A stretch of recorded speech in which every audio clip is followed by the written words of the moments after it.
What is going on, ladies and gentlemen? How are we doing this Sunday? It's August 8th.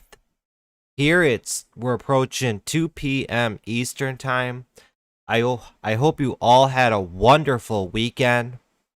You're able to relax, get some sleep, enjoy yourself. Now let's get prepared for this upcoming week. We've had a lot of good opportunity. The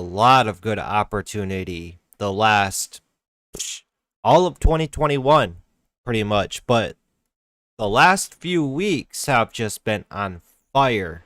We've seen a lot of stocks just run and run and run and run and run. This new market that we're in. Hold on, I got Blue Angels flying over. They've been at it the last 4 to 5 days non-stop. I don't know if you guys can hear the rumbling in the background, but the show is like a few miles from where I live. Starting at 10 a.m., I want to say, all the way up until about 6, 7, just non-stop all day.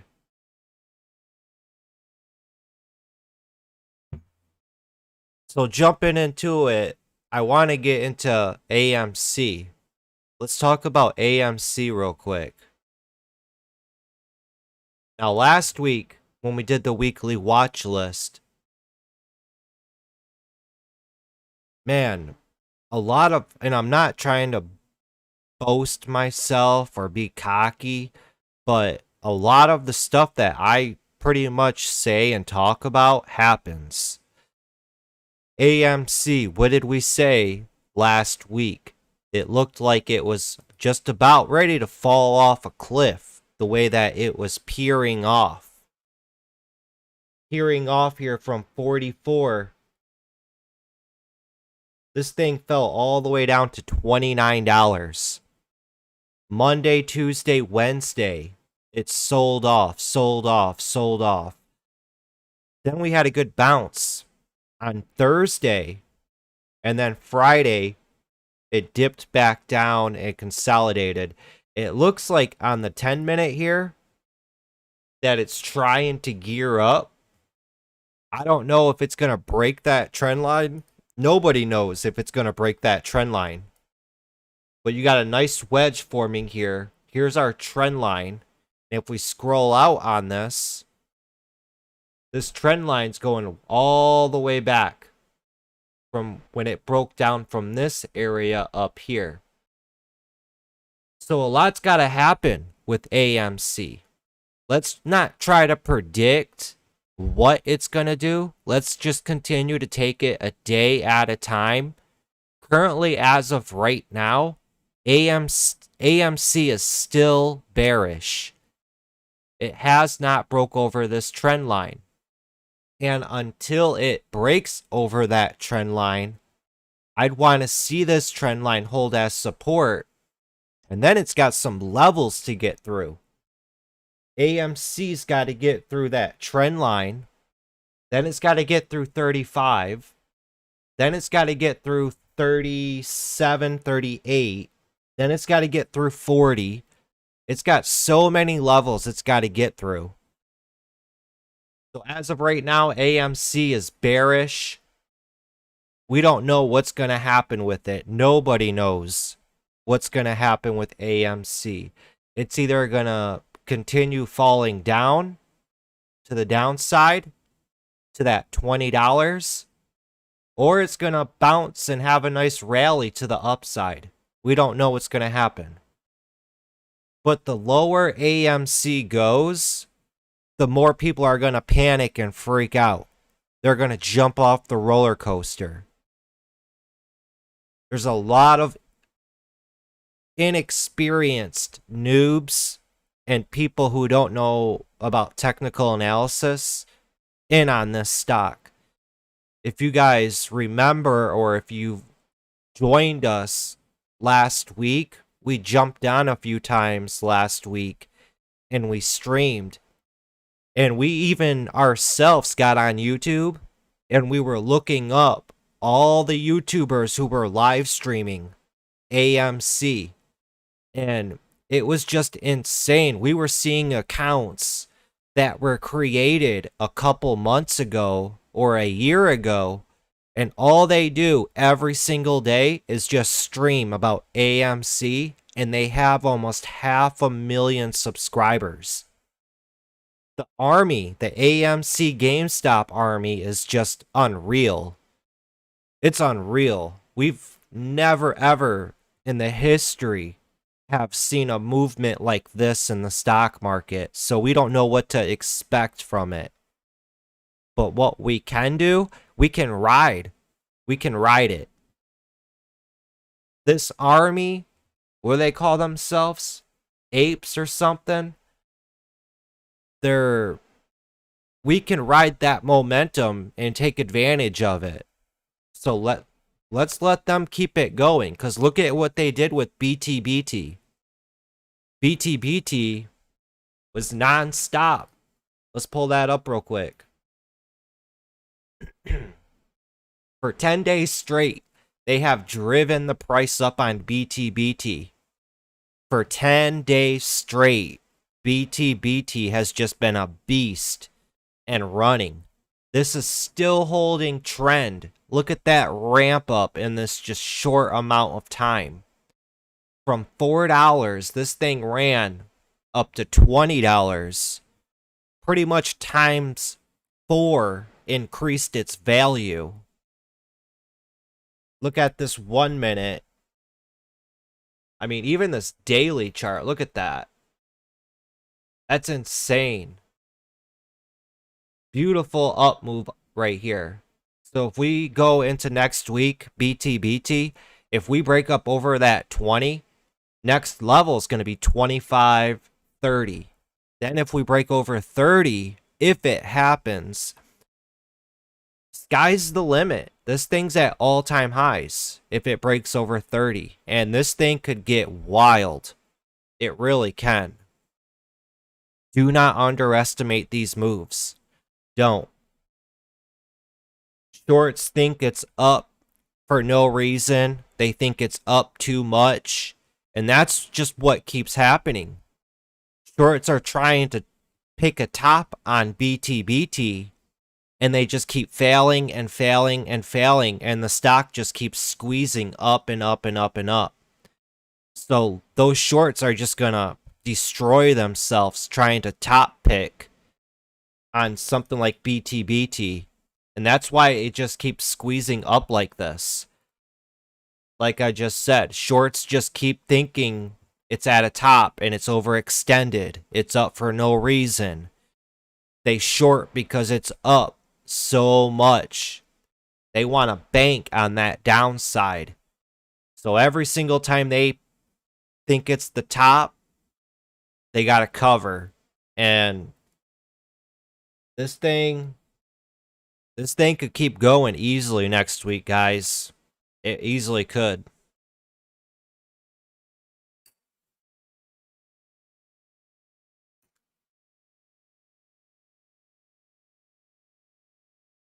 So Cherry Blue says the Blue Angels are called Red Devils in the UK. Wow. I didn't know that. You'll have to send me a picture of what the Red Devils look like over there. Or actually, I can,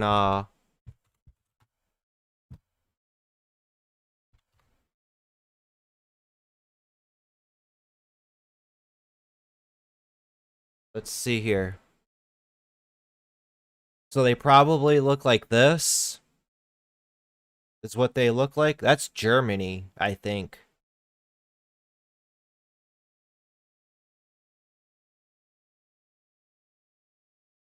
Or they look like that.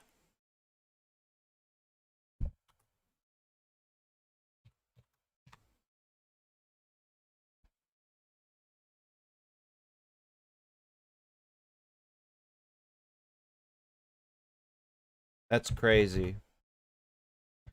Well, they're super loud. I actually think the Red Devils look a lot more awesome looking than the Blue Angels. Just blue and yellow doesn't go good together. That's just me when it comes to the Blue Angels. Like this. I think that's ugly looking, the colors. But I guess not too long ago, there was a bad crash in Tennessee, and one of these dudes passed. I forget what year it was, but I remember seeing a documentary on it. Documentary. I can't ever say that word correctly. But yeah, that's been my 4 days, is listening to them Blue Angels.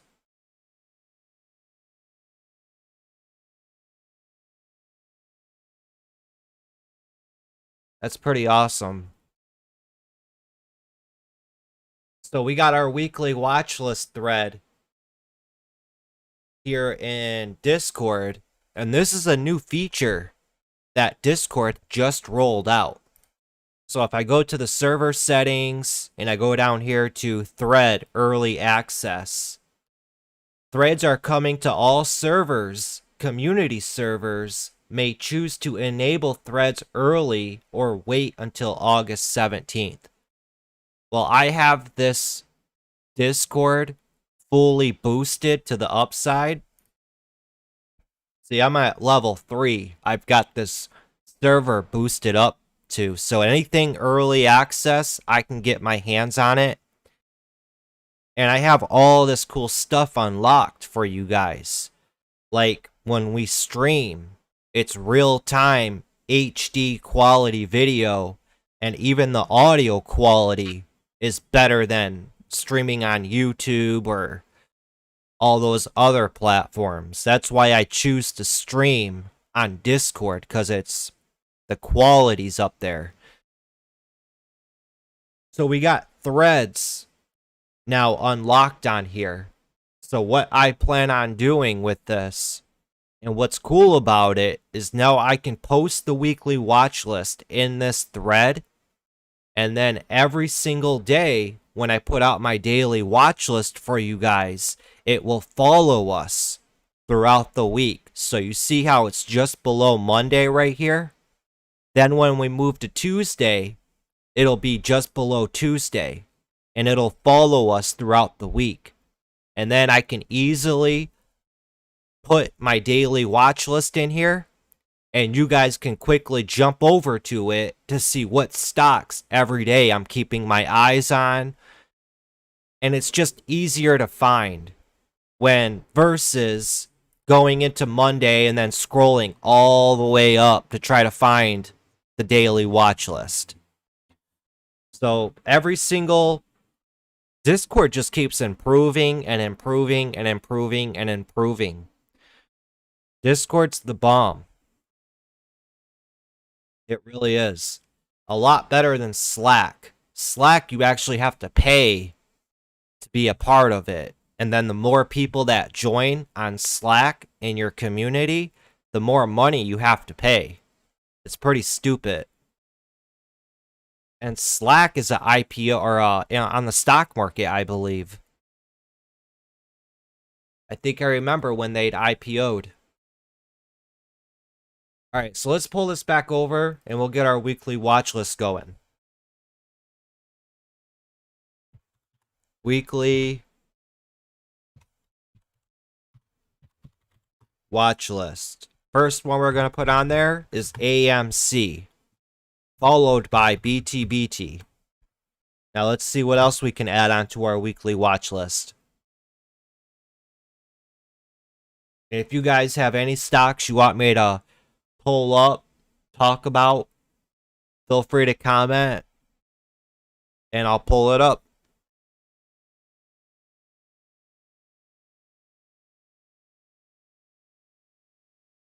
So BTBT, who knows how far this thing's gonna go. Let's talk about NCTY real quick. Friday, when we were streaming, and I even jumped on YouTube on Friday, but if you've noticed, Friday the stream just up and ended randomly.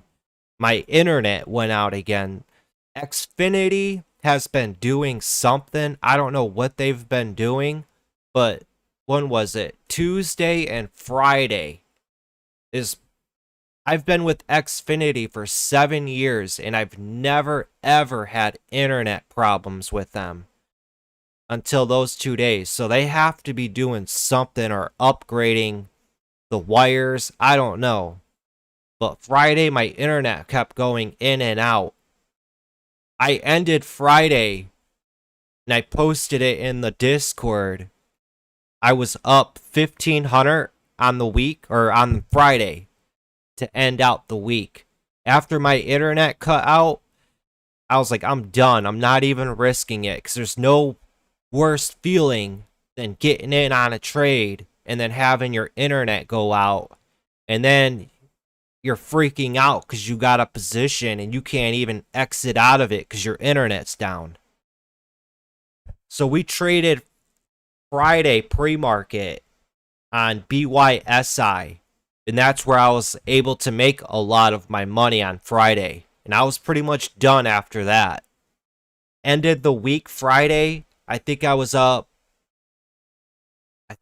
like close to 5,000 in profit for the week. So that's a good week. I traded 4 out of the 5 days. Tuesday I was out because I overslept. Nice return after my vacation. And it's good motivation to go into next week. And we're kicking off a new month, August. So good start to a new month. NCTY, we were talking about it on Friday. And this was on our pre-market watch list Friday. NCTY has a history of running in the past. It's a medium float stock. The float on it's only 11 million. And you could see if you scroll out, the stock loves to spike and pop. Right here, you got a nice pop on it. Right here. Right here. Right here. And look what it did Friday. History repeats itself. Always look back on a stock, see how it likes to move, get familiar with the stock's personality. So going into Friday, we said if NCTY can get over 13, this thing can run up to $15, $16. And it did just that. Friday, down here, just below that $13, spikes up over 13 to 13.50, pulls back, holds 13.25 as support in that VWAP, and from 13.25, it ripped and grinded all the way up to 15 bucks. Nice $2 opportunity right there. So going in the next week, NCTY, it could still keep going. It most definitely could. Look here on the 10-minute. This thing was in a range for a while from just below 13 to 11. So back and forth, this was consolidating from 11 to 13. Back and forth. Now it's broke up over that 13 and ran up to 15. Let's see if this pulls back down and holds that 13 level. 13, 12.50 as support and builds off of that. I think NCTY next week can lead to some good opportunities. So let's keep that on our list.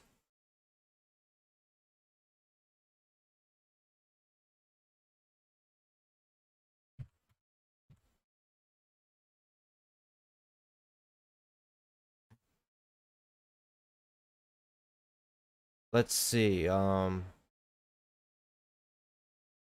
actually want to delete all this stuff. I want to keep it clean. for all of the stocks that are on watch. Yeah, Work is that Slack IPO.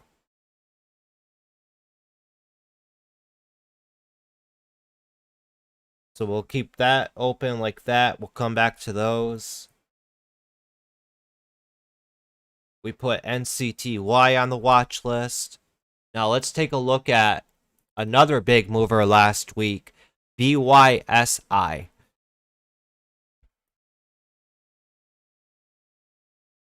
Now, real quickly, if we scroll back to Friday, scroll all the way up here. I want to try to see if I can find it. BYSI.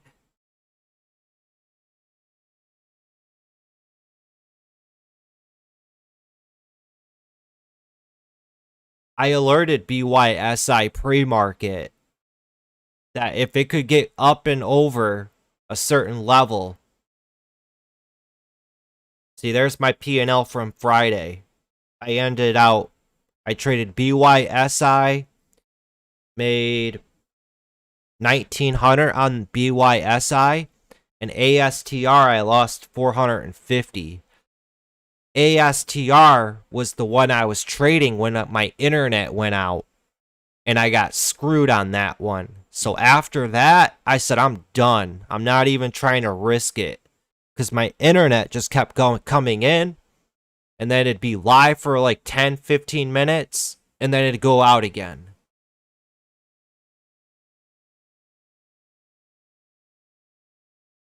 I wish Discord had times on here, so I could easily timestamp stuff.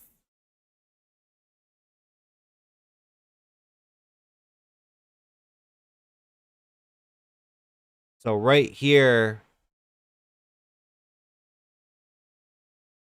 Oh yeah, and the big news, South Park signed a deal with, what was it, Paramount Plus, I think,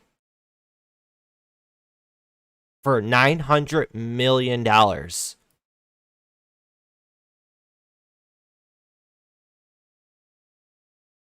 BYSI, I alerted it here pre-market. BYSI to 25 if it gets going. That was pre-market. This was the number one stock a few days ago. Fast forward to Friday. Right here, pre-market, 8:30 is when I alerted it. From 22, it ripped all the way up to almost $26. Comes back down to 23. Market opened. From 23, it surged all the way up to $28. Back down to $23.50. And then from $23.50, this thing ran all the way up to $30. So, what? 3 opportunity on BYSI on Friday. 1 pre-market, 1 right in the morning here, and then 1 at the end of the day right there. BYSI, it's a mover. It definitely is. And like I said, this was the number one stock here on Wednesday. This was gapping up parabolic. Traders love to keep eyes on stocks with a lot of range and that love to move. And for me as a trader, guys, I love watching stocks near $20, $15. I mean, the opportunity that they just present is just amazing. I mean, you're not really going to find me paying attention to stocks under $1 that much, because I've said it many times before. They only move like 10 pennies, 15 pennies, and you have to load up like 100,000 shares to make good money on it. When I can focus on something like BYSI, I mean, look at the range on this. $23 to $28, that's a $5 per share move. 100 shares, a lousy 100 shares from bottom to top would have been 500 bucks. I see a lot of great opportunity and fast opportunity with these types of stocks, guys. I mean, look at how fast from 943 to 956. So a total of 13 minutes it took for this to run up $5 right there. And then pre-market, $22 to $26. That's a $4 move all within 3-4 minutes. That's amazing opportunity. Amazing opportunity. And you don't need to catch the whole from bottom to top. If I could just get maybe $1 out of this whole move, something like that from there to there, I'm happy with that. It's all about perspective and where you yourself sees opportunity in the market. There's opportunity everywhere. So with that being said, BYSI going into next week, I think it's most definitely worth keeping an eye on. The float on it is 11 million. The stock has shown to us, and even on Friday, that it likes to move, and it can move a lot. So anytime I have a stock like that proves to me it loves to move and run up dollars at a time, I'm going to keep it on watch. I'm going to keep it on my radar for any type of bounce opportunities, rips up to new highs. So let's add that to the list. BYSI.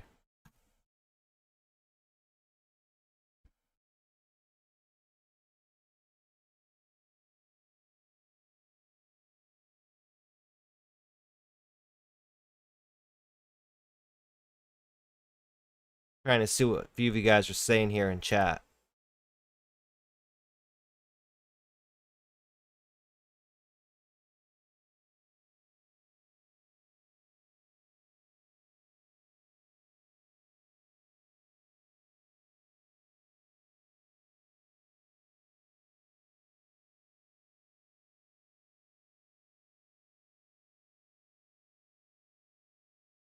Hey, brother. Off subject. If you haven't kicked her yet, Maria Lopez is adding people from your Discord. Then she is attempting to get folks with a Bitcoin scam. Just wanted to let you know. I appreciate that, Nate. There's all kinds of scammers out here, always trying to message people.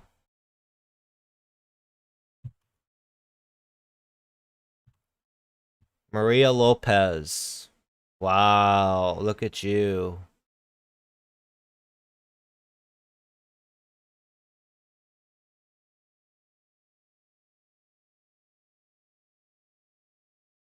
I was going to see if I could send her a message and just give her a mean meme.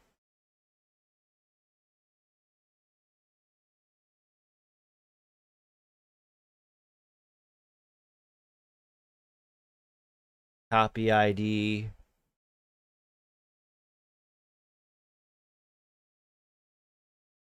Control V.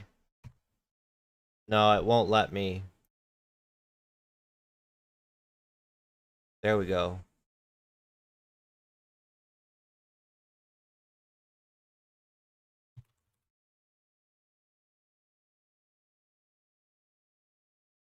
Send that to her.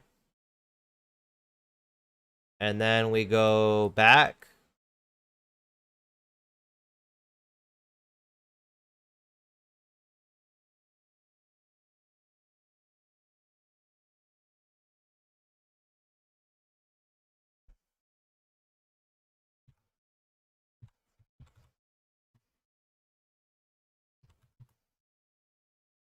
Bitcoin scam.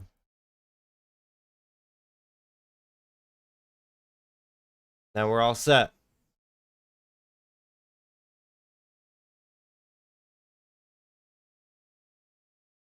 Yeah, I appreciate it, Nate. There's all kinds of scammers out there on Discord. One time, that's why I have so many verification steps in this Discord, and they still managed to get their way in. One time, our server got bombarded by a mass join. This dude with the username Tesla, and it went Tesla 01, Tesla 02, Tesla 03, all kept joining the server all the way up to, it was like 350. And I had to painstakingly go through every single one. Tesla 01, Tesla 02, all the way up to Tesla 350 and ban all of them. They just, those bots, they mass ban or spam these servers and raid them. They be doing some crazy stuff. They really do.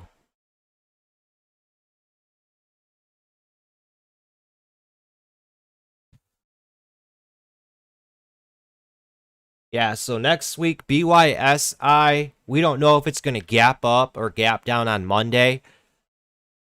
Let's keep it on our radar. My favorite thing to do, I never try to guess or predict if a stock's going to gap up or gap down. I come in every morning and I run through all the stocks on my watch list and I just simply see how they're setting up and then take it from there. If I see that the stock offers good opportunity or is setting up for a good opportunity, I'll throw it up on my other screen here and I'll just monitor it. It's always good to have another monitor up with all kinds of charts like this up. So I have a total of 15 charts all right here. I have one missing because I'm using it as my daily on my main chart for you guys. But if I have 15 other charts up, I can scroll out, kick back, and see how these stocks are setting up. And when that market opens up, I'm not sitting close up to my monitors with my finger on the trigger, ready to buy. I'm chill out. I'm like Spicoli, man, from Fast Times at Ridgemont High. All I need are some, what was that saying? Tasty waves. A good buzz and some tasty waves. I actually saved that.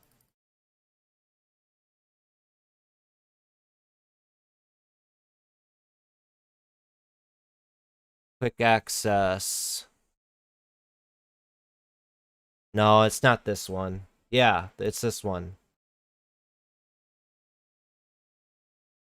It's a way of looking at that wave and saying, hey, bud, let's party. That's what you have to do. So chill out, guys. I was new. And when I was watching all these gurus on YouTube, all of them would be like, you're going to make the most money and you're going to see the most opportunity trading the first 30 minutes every day. That's complete bullshit. Sure, there's a lot of great opportunity the first half hour, but the first 15 minutes that market opens, that's the most riskiest time to trade. And that's why you guys lose a lot of money. So stop trading the first 15 minutes. And you got guys out here that are using hotkeys. And these super wicked fast brokers.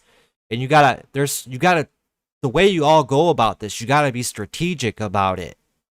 If you're using a retail broker like E-Trade, TD Ameritrade, or what's another one? Charles Schwab, and somebody else is using a direct access broker like Centerpoint Securities, Speed Trader, you're at a disadvantage because you're using a third-party broker while these other guys are using direct access brokers.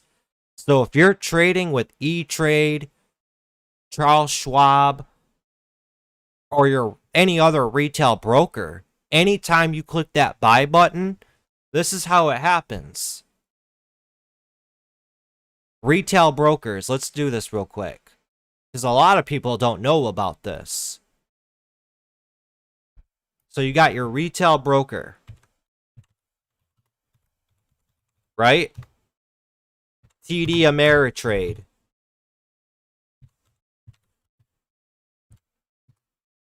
E-Trade. What's another one? Robinhood. These are retail brokers, okay? Anytime you place a trade, let me get my thing here. Anytime you place a trade, there's you right there. You place a trade. It gets sent to that retail broker. There, we'll do it like that. That's you placing your trade. That trade gets sent to your broker, and then your broker sends it over to the exchange. So there's a 3-step process. Versus, now we'll do VS versus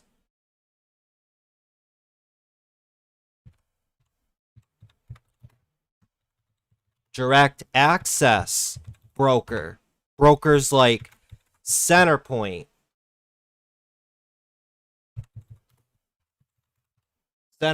what's another one? Speed Trader.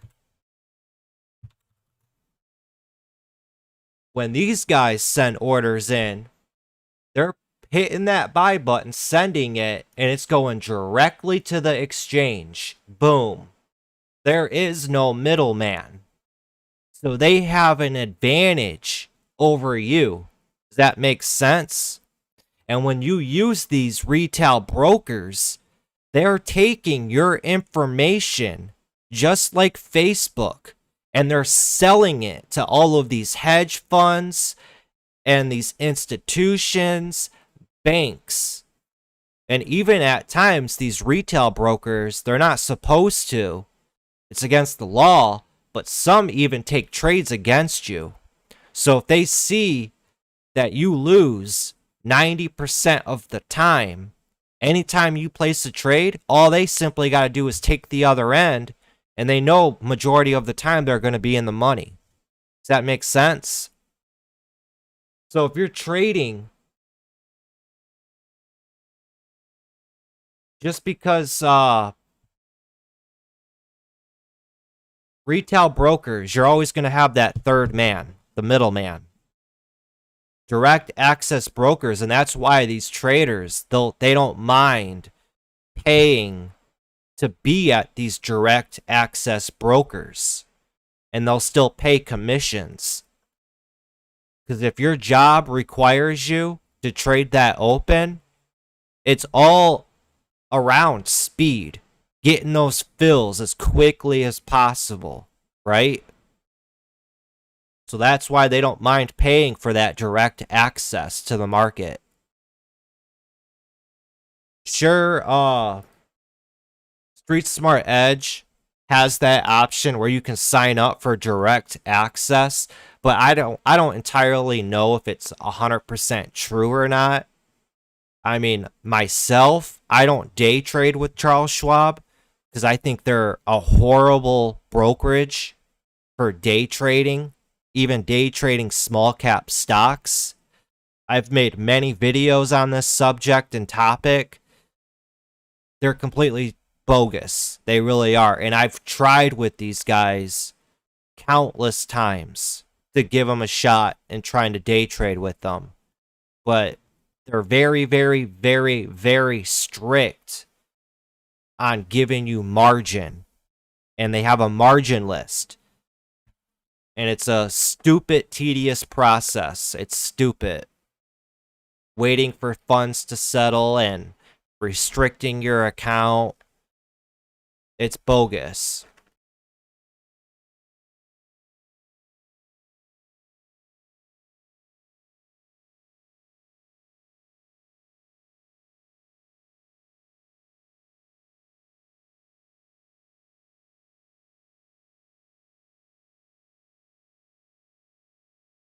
You guys are asking questions about Bookmap. I barely use Bookmap. I don't think that they do OTC and pink sheet stocks, to be honest with you. It's just NASDAQ and New York Stock Exchange and American Stock Exchange and Bitcoin. But I honestly, I don't use Bookmap that much. I'll use it from time to time, but I don't rely on it. I don't need it. I would say I don't need it. Sure, it's a great tool and it's a cool tool. I mean, I can read charts perfectly fine without it.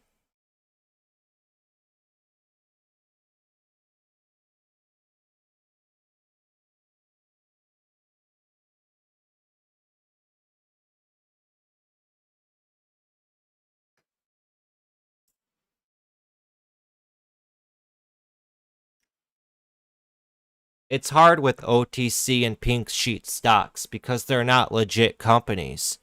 So it's really not, the way they look at it, it's not really worth the effort to put into the garbage companies because they're not even on a legit exchange. There's so much shadiness and scams in the OTC and pink sheet world.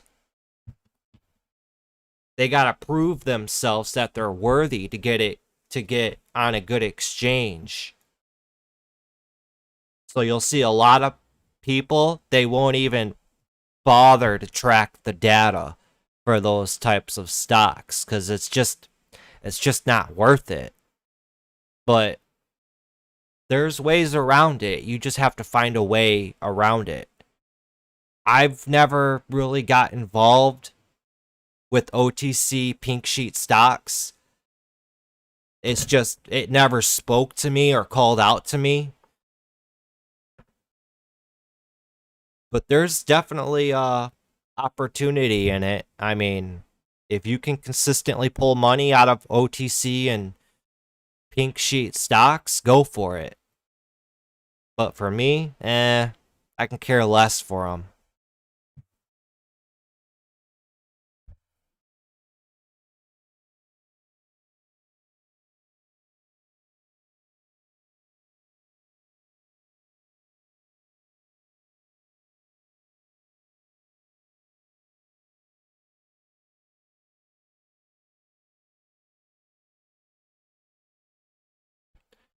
All right, so what else do we got, guys?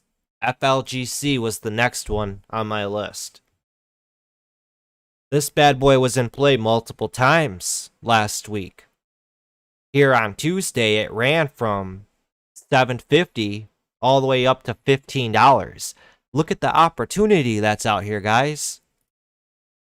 This is amazing. This is great. $7.50 up to $15 and a textbook day.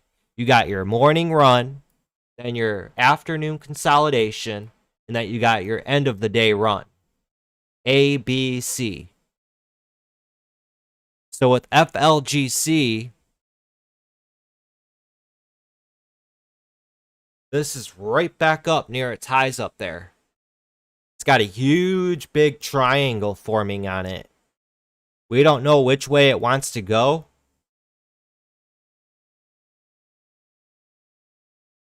You got a triangle forming right there. You got a big triangle forming right here. So triangle within a triangle on FLGC. It's worth keeping on watch.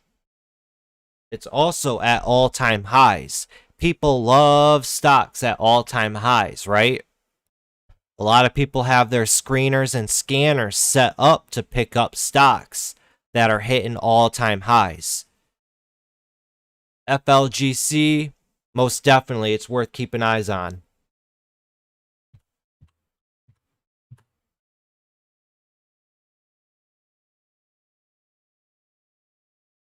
I think we also had NFT stocks pop up last week as well. DLPN was one of them. Here on Monday, DLPN had a good run. It was gapping up pre-market, had a nice morning sell-off, then it consolidated. Beautiful reversal off of that consolidation in the morning dip. From $8.50, runs all the way up to $13 a share. That's a $5 move to the upside.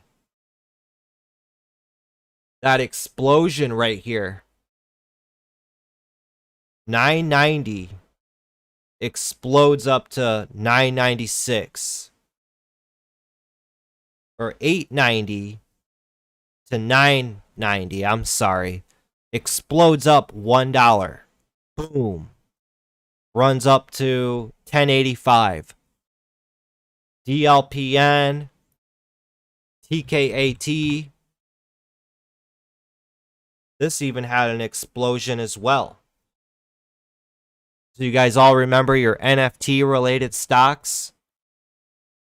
Last Friday, or 2 Fridays ago, TKAT popped up. And then on Monday, Friday, Thursday, Wednesday, Tuesday, yeah, Monday, with DLPN, from $7, this ran all the way up to $9.25. So a nice $2 run on it.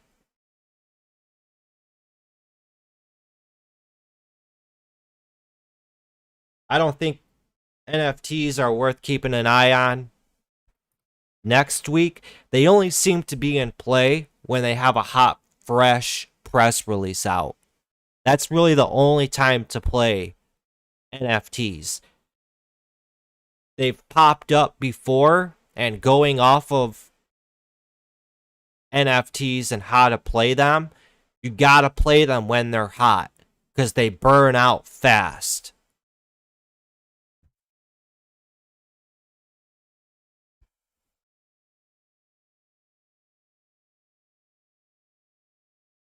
And then last week, we had Robinhood on our weekly watch list.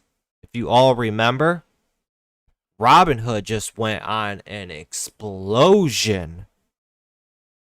What did we say last Sunday? Keep Robinhood on watch. This was an highly anticipated IPO. We knew a lot of people were going to have this stock on their watch list. This was the biggest anticipated IPO the last, I'm going to say, 2 years. Because all we kept seeing on these financial news websites was Robinhood IPO set to debut. And they just kept teasing it and teasing it and teasing it. And when they finally dropped it, everybody gets excited and they want to keep eyes on it. Here on, when was it? Friday, Thursday, Wednesday, Tuesday, it started to pick up and explode. And this thing ran from $37 all the way up to $85. Now that is a $50 move to the upside. Come on. That's awesome right there. So it looks like and you know what happened as well? Robinhood filed to sell almost 100 million shares. I don't think that they've sold the shares yet, so that's something to keep in mind going further into the future. They filed to sell those 100 million shares. So I don't know if they've sold them yet, and you can't blame them. I mean, the stock ran up $50 a share from its first day IPO price. It ran up $50. in a few days. Wouldn't you want to take profits off the table? Yeah. So you can't blame them for wanting to sell 100 million shares. I'd do the exact same thing. With that being said, I still think Robinhood offers a lot of good opportunity. A lot. It's setting up even. Friday, it set up a nice, pretty much wedge right here. Some people can't see it, but I see a nice little wedge forming on this. Definitely. Got a nice wedge forming on this. This thing could easily rip back up to 60s. I think it's going to offer some good opportunities. Most definitely. We know a lot of people are going to have eyes on this still. So HOOD, Robinhood's going to be on the weekly watch. We had MBIS pop off on Friday.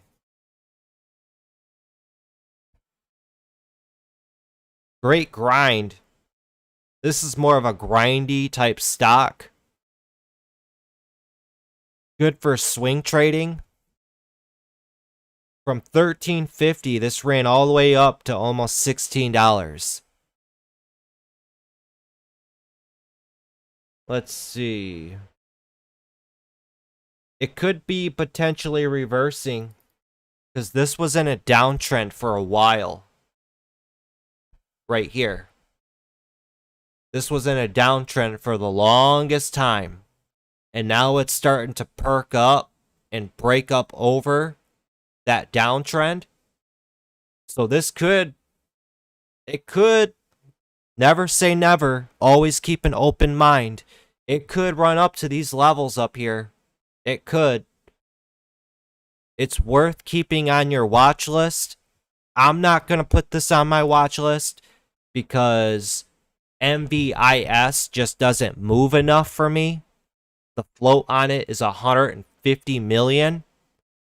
And it's a grind. I don't like grinding type stocks. It's just not my style of play.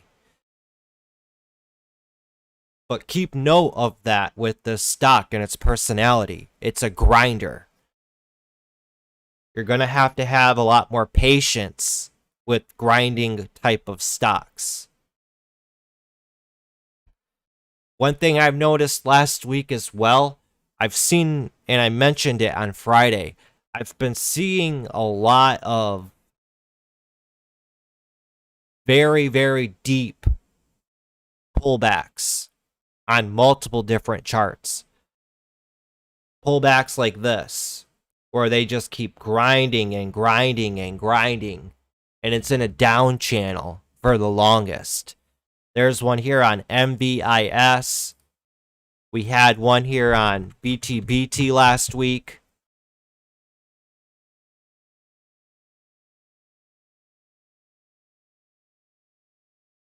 Where was it? Right here. They throw it into a down channel, pop it, and then they throw it into another down channel. Be very, very observant of patterns that you keep seeing throughout the day or even throughout the week. If you got a real good memory and you could pick up on patterns easily, you actually have that advantage over everybody else. That's why a lot of people do data tracking. If you're not good, if you don't have a good memory or you can't pick up on patterns that keep happening, then I would recommend trying data tracking because that's where people see I don't data track. I don't track data, but by tracking data every day, you could pick up on what's been happening over and over again very easily in a statistical and data type of view. For me, I don't need that. I have, like I said, a good memory. I can pick up on things. I'm a very observant person. But that's something that I've noticed last week on a handful of stocks. We've been seeing a lot of deep down channel pullbacks.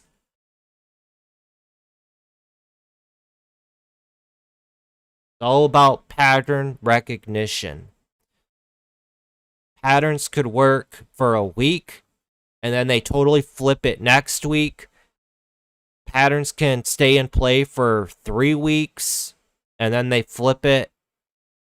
The way I go about it, and you guys hear me say this many times in the Discord, the quicker you pick up on the theme or patterns that keep happening in the market, the quicker you pick up on them, the longer you can take advantage of them. Then, once everybody starts understanding and seeing what's been happening over and over again, then they flip it and then they completely change it. So always be on your toes every day. Be very observant, open-minded. What are you seeing over and over and over again? And it could be from,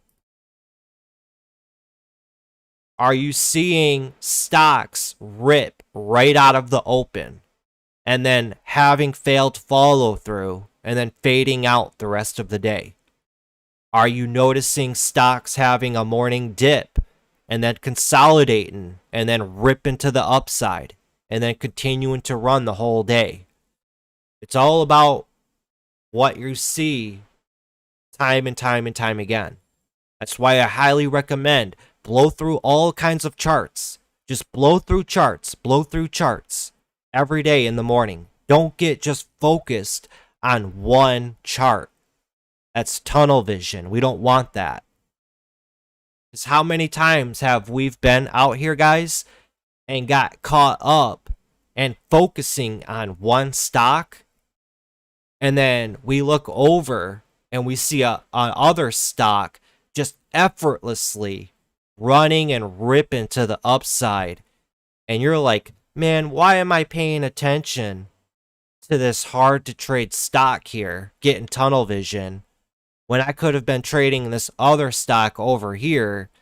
This thing just keeps pulling back, setting up bear flags, triangles, and just exploding up $1.50, $2.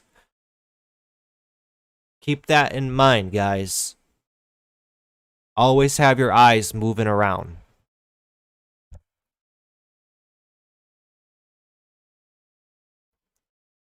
If you guys are tuning in and you're new here to the channel, I'd appreciate it if you guys hit that subscribe button. Join the Trading Learning 101 community where we all grow as traders and investors.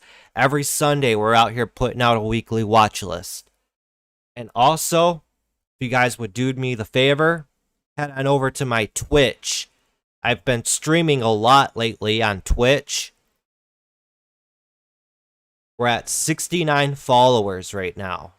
Slowly we're growing. We're getting up there. But I'll appreciate it if you guys followed me on Twitch as well. I'm always on here a lot, playing video games, playing games like baseball. I just started playing basketball, Call of Duty.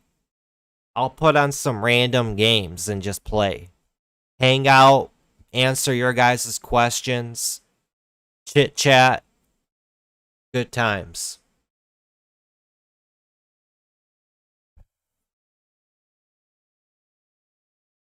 DraftKings. This put out earnings Friday before the open. Parabolic run up here from 49 all the way up to 55. DraftKings has been a great stock. It really has. I look at DraftKings, it's more of like a swing trading type of stock.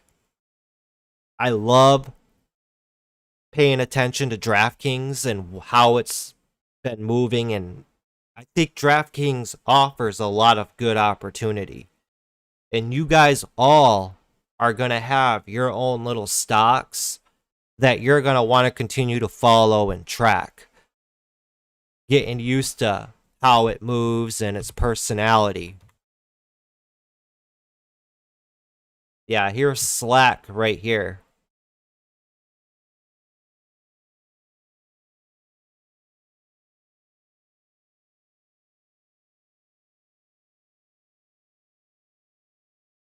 Is this Slack? No, this isn't Slack.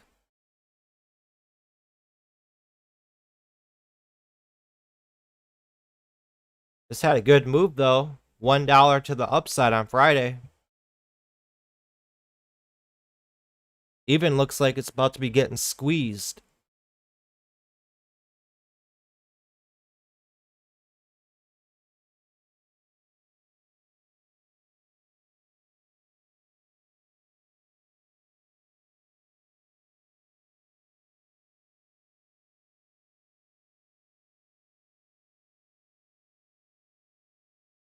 Anybody that has flown tactically and especially in tight formation knows the Blues are the best.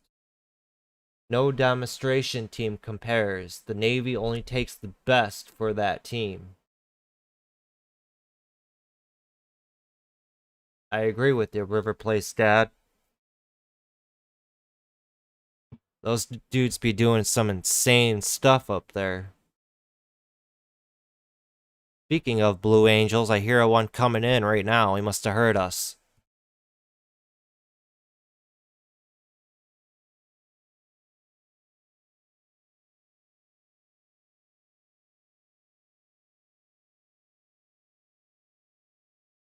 Let me go back up here.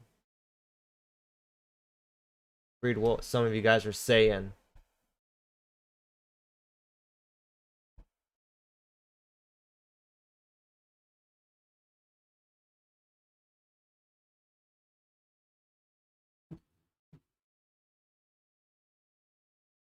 Like Sura, I think that's how you say your name. It's true that there are plenty of bad companies, but there are also good ones. Are all on OTC markets.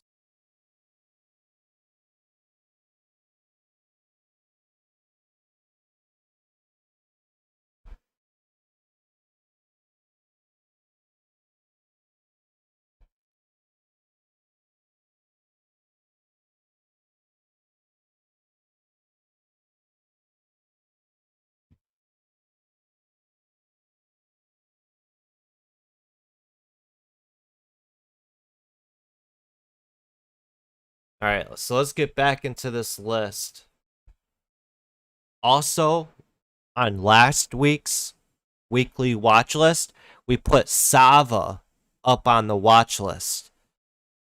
This recently had a huge sell-off on it.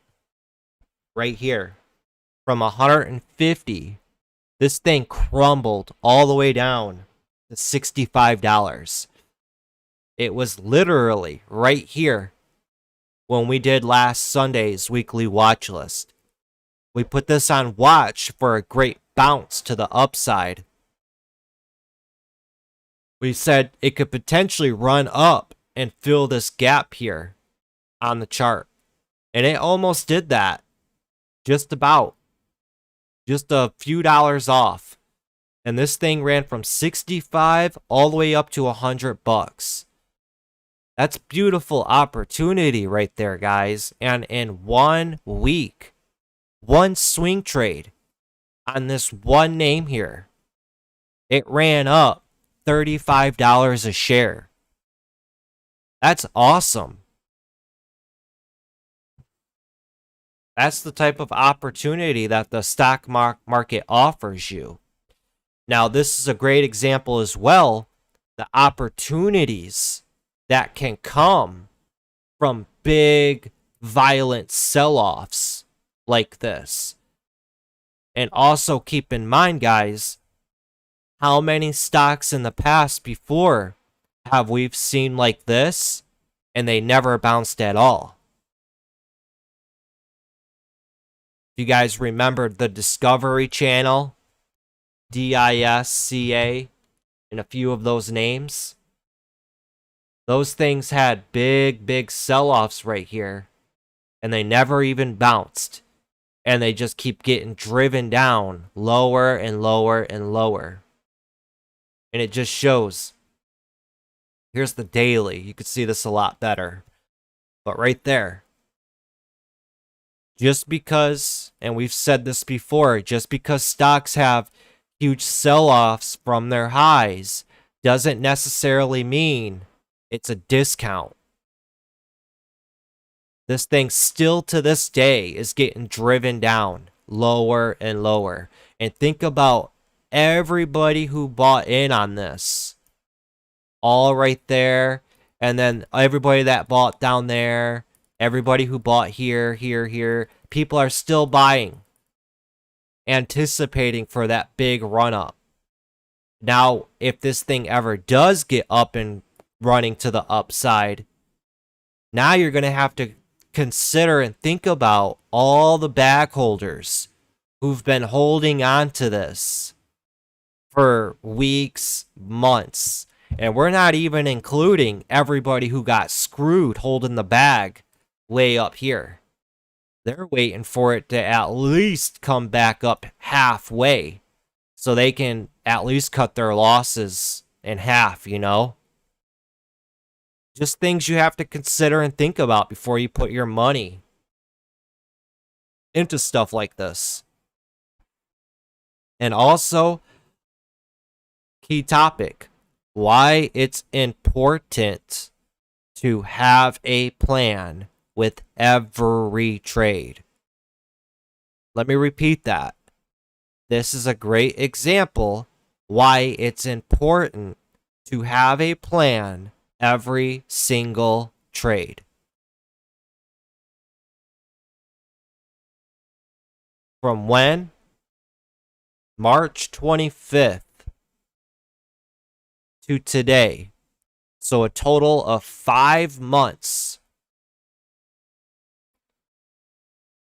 If you had no plan and you jumped in on this thinking it was just going to bounce, you would now have your money tied up for 5 months. That's a bit too long, I would say. I'm not trying to tie my money up for 5 months. From there to current day. When you have all your money tied up, you watch all these opportunities come and go. I mean, look at how hot the market's been, right? We've been seeing stock after stock after stock just go on insane runs. And you're sitting on the sidelines watching because you're still waiting for something like this to bounce.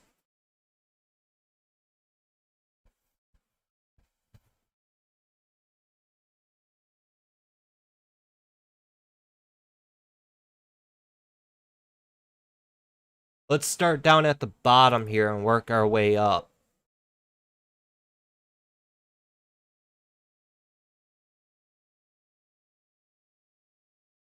TROF, this thing lifted.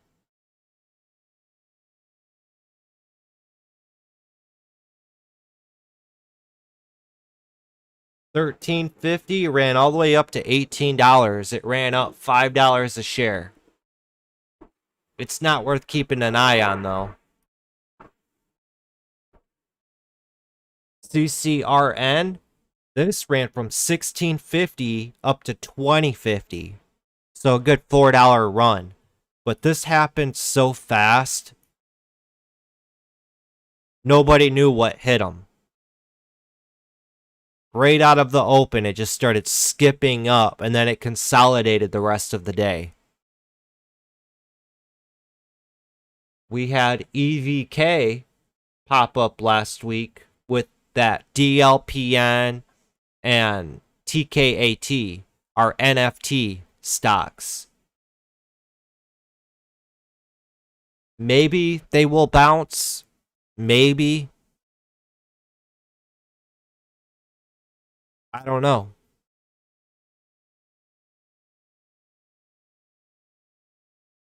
MYSN, from the open here, this thing ran from 30.50 all the way up to 35. I think somebody called this out last week. I can't remember who. Pins was on my watch list with that Sava and ANVS, because those all had recent big sell-offs. Now, Pinterest kind of stalled out.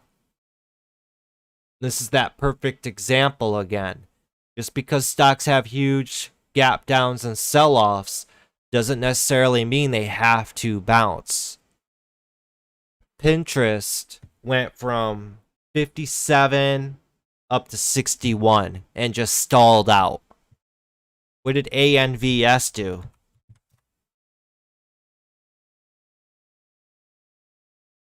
ANVS pretty much stalled out as well. This gap down continued to get driven down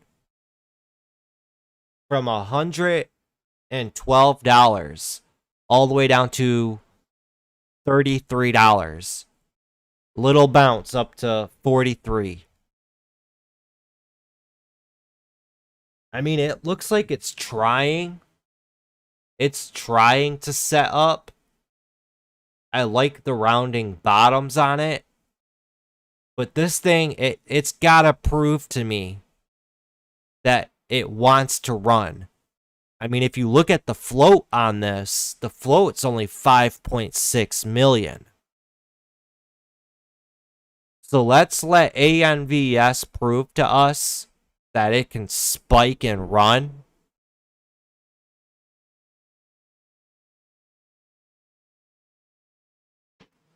There's a blue angel going by.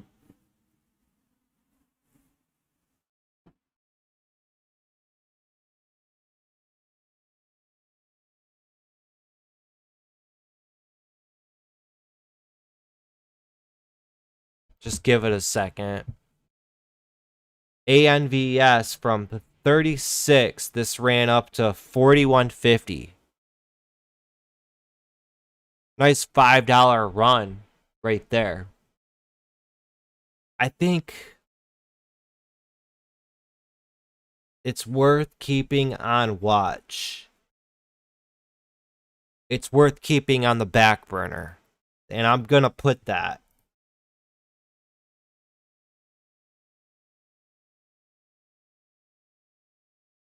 ANVS.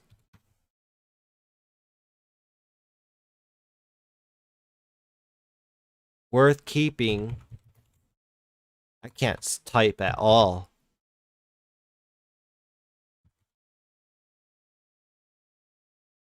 Worth keeping on the back burner.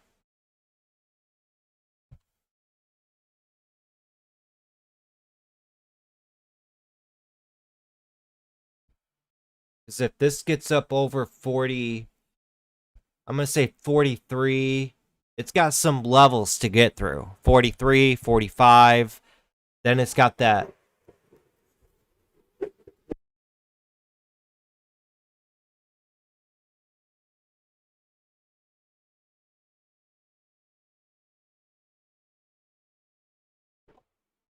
I know you guys started to hear that. You had to have. I hit mute on it just in time, but that thing came in flying. That was super loud. Wow. I have headphones on, and that still hurt my ears. But ANVS, that's got to get through 43, 45. Then it's got to get through that big $50 level. So it's got some proving to do to us. I know you guys started to hear that. That thing came in fast.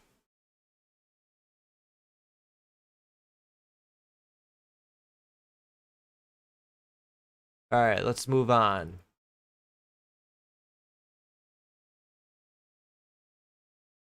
EXPI. This thing put out earnings here on Wednesday. From 35, rips up to 41. This had a good day on Wednesday. Right here. Wednesday, it opens up at 41 and runs all the way up to 48 bucks. I mean, stocks like this, guys, I don't mind it being $40 a share. If it's running $8 to the upside, that I look at that as good opportunity. I look at that as, hey, I don't have to buy many shares for this thing to make good money with. Decent money. You know, even decent money is a few $100s. If I can do that, I'm good. I like that.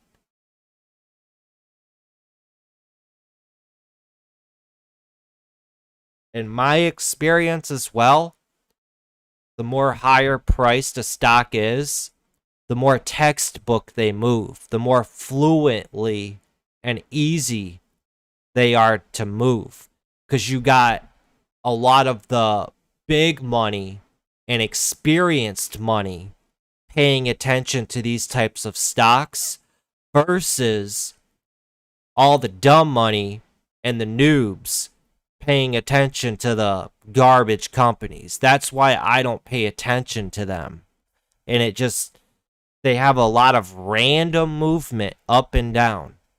That's just my opinion and my viewpoint on it. There's people out there that will think totally different. Here comes another Blue Angel.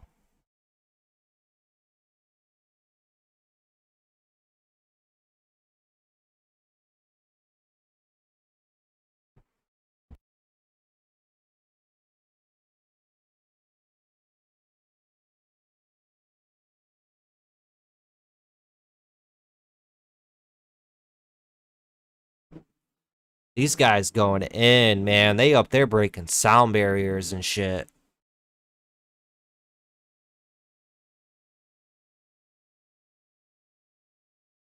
I hate to say it, but it's like ever since these guys started flying, I've had like anxiety of something bad happening because I just think it's, to me, and I'm hearing it, I just think they're way too close to the ground.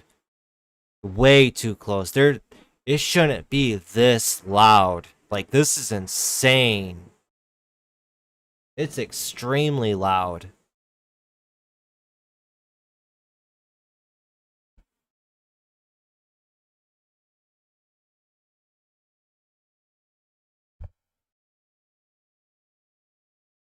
AHPI. Hawk's been keeping this on watch.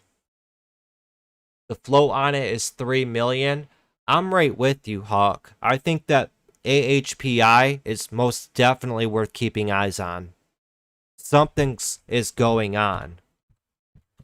Either somebody's accumulating and loading up, or a press release is about to be coming. Something. Because if this breaks up over 10, game on. It's game on if AHPI breaks over 10.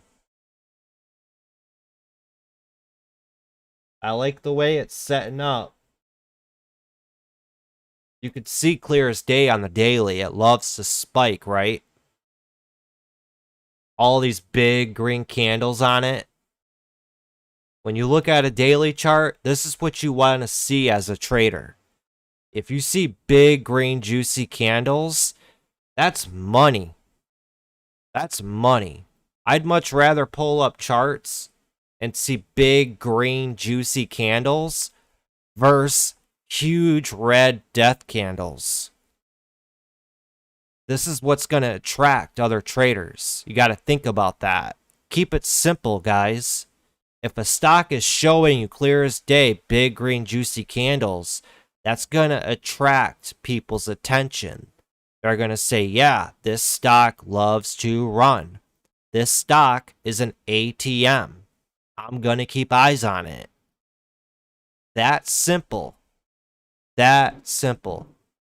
It's in human nature to overcomplicate things. And we just Googled that the other day. Why do people overcomplicate things?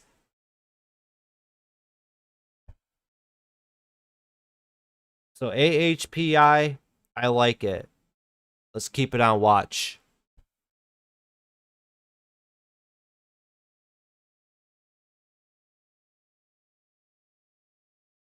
And that's it for the Monday, Tuesday list. I actually got to go back and add AHPI. Oh, I did already. All right. Go over to the weekly watch list now. I'm just going to blow through this real quick. ANVS, yup. Sava. We can keep up there.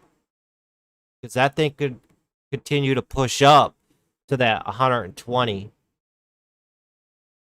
MRIN.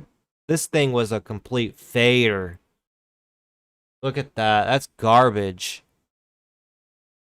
It was hot. One day. Or whatever. Running from 6 up to 10. Right here. And since that, this thing just got driven into the ground. All the way to $6. It stalled and failed right there. And then it was trying to hang around. And it's fading out. It's dead in the water. It's a lot of bag holders on this name.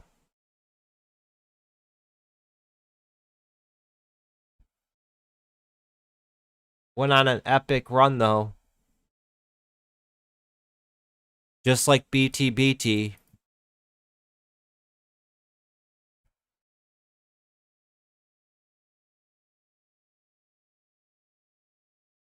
C-Pop, this was a new IPO.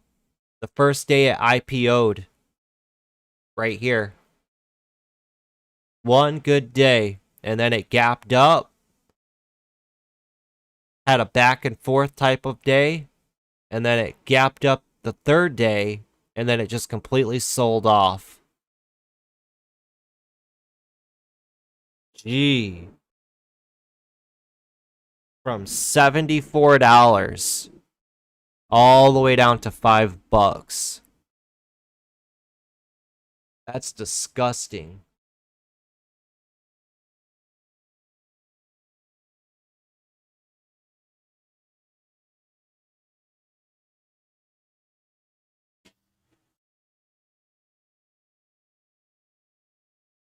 I'm gonna put an alert on this. If it runs up to $8, it'll trigger on my alert. You never know. This could one day be a short squeeze. This thing got driven into the ground hard.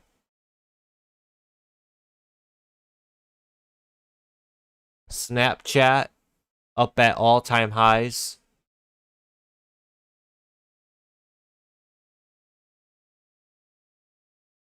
LCID.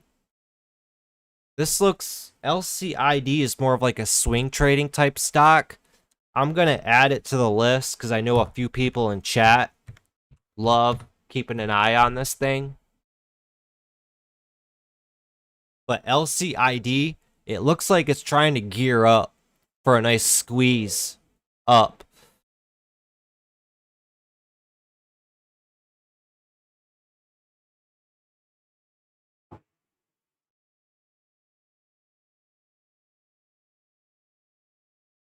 CYTK. Now, once again, last week we had this on our weekly watch list.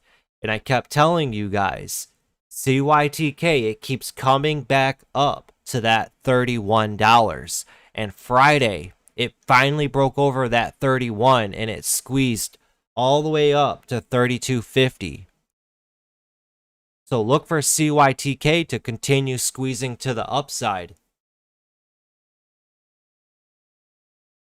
This thing, look at how it just sat there sideways right at 31. Right there. Right at 31. And then they got it up over and pushed it up. So now we're going to want to see 31 hold as support on this. And from that 31, squeeze up to the moon.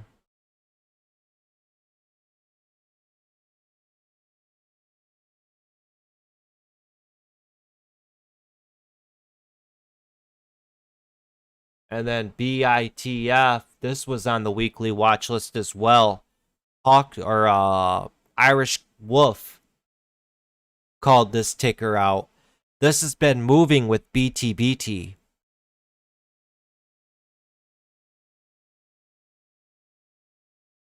Nice slow and steady move from $3 to $6.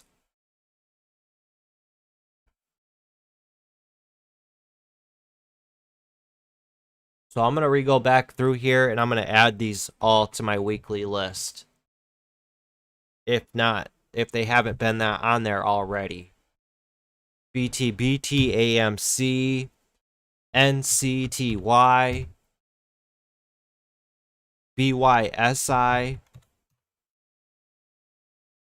FLGC,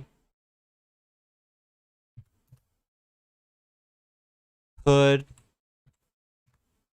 ANVS, AHPI, LCID.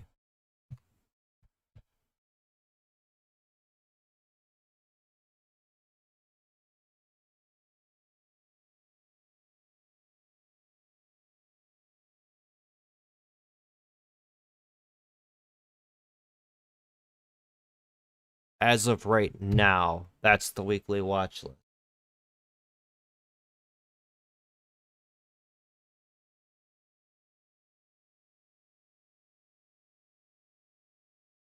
These were some of the biggest percentage gainers.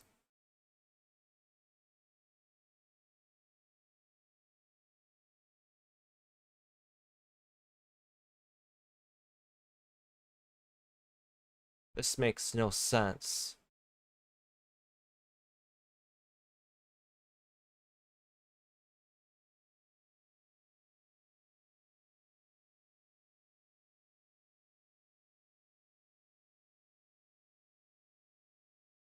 Alright, let's see what some of you guys are saying in the chat.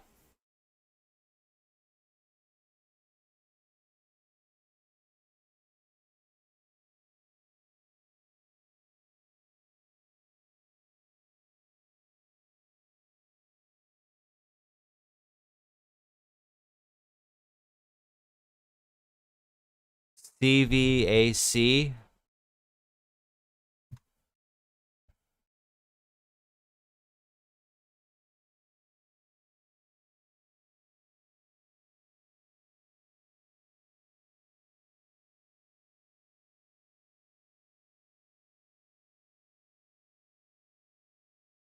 Could be gearing up for you.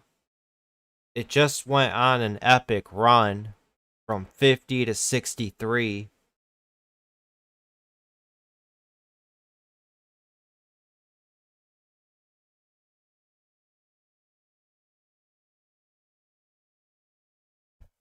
You can continue to watch that, Nate. It's not necessarily my type of stock, but if that can pull back and gear up, potentially push up higher, back up to maybe 70.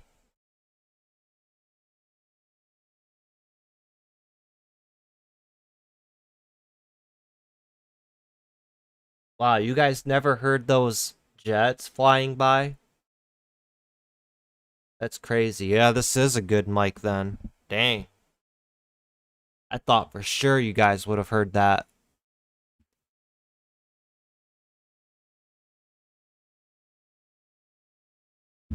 LEDS. Everybody remembers LEDS. LEDS. What this needs is a press release. If you can get that press release, this thing could get up and going, and it's got room to run to 16. It could run up to 16, 15. But you need that press release. It's got super low volume. You could keep tabs on it, put price alerts at 9, 10, 11, and if it goes through your price alerts, it'll notify you. But LEDS It's set and primed. All it needs, like I just said, is a press release to get attention at it. You know? Or I could be that guru that says, hey, everybody, I got LEDs on high watch and pump it up. But we're not going to do that. Yeah, LEDs, it needs a press release to get it up and going.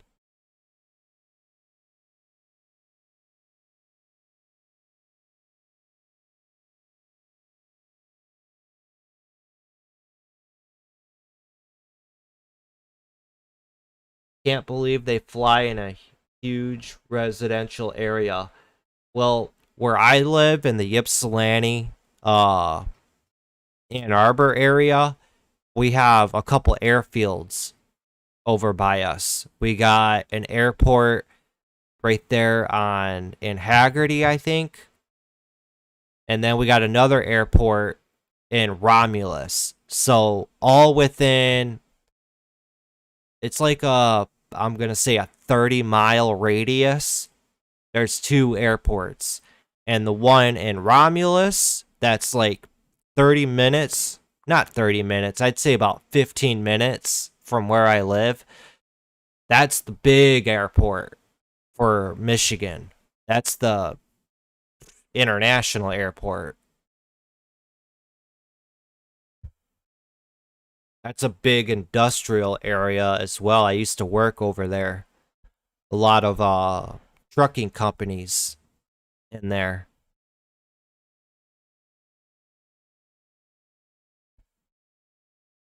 Yeah, we also got Bitcoin.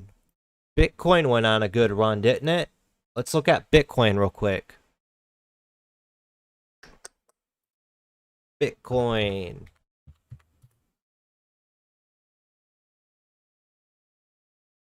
Bitcoin price. So that's up to 43K. The past 5 days, this thing's been on a just rally to the upside. Talk about Thomas the Train. After that recent big sell-off right here, nice rally to the upside. At this point, all it is on Bitcoin, this is just a bounce. That's all that is on Bitcoin. So 45 is going to be a key level for Bitcoin. It's like every 5,000 right now. You got to take it in intervals. So 40,000, 45,000, 50,000, and then 55K.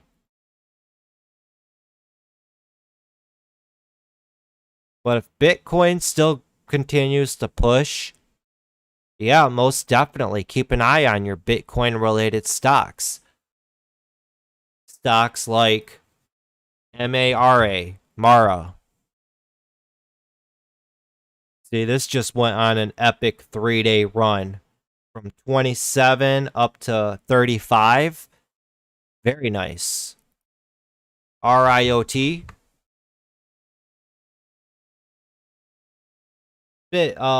Riot's a bit more choppy.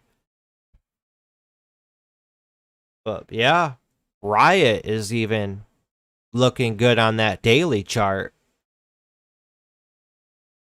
You had your downtrend bounce. Now it's pulled back and it's back up to this $40 area it's working its way up to. If it breaks through 40, it'll run up to like 43, 45.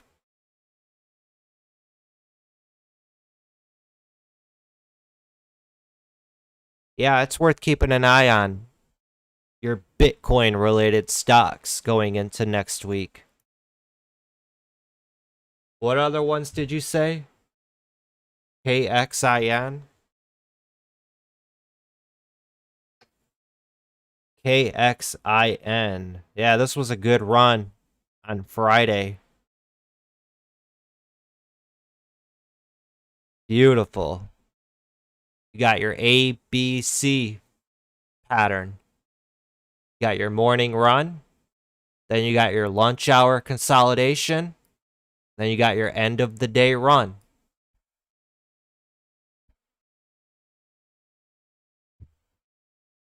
A, B, C. That's a textbook pattern Investors Underground teaches.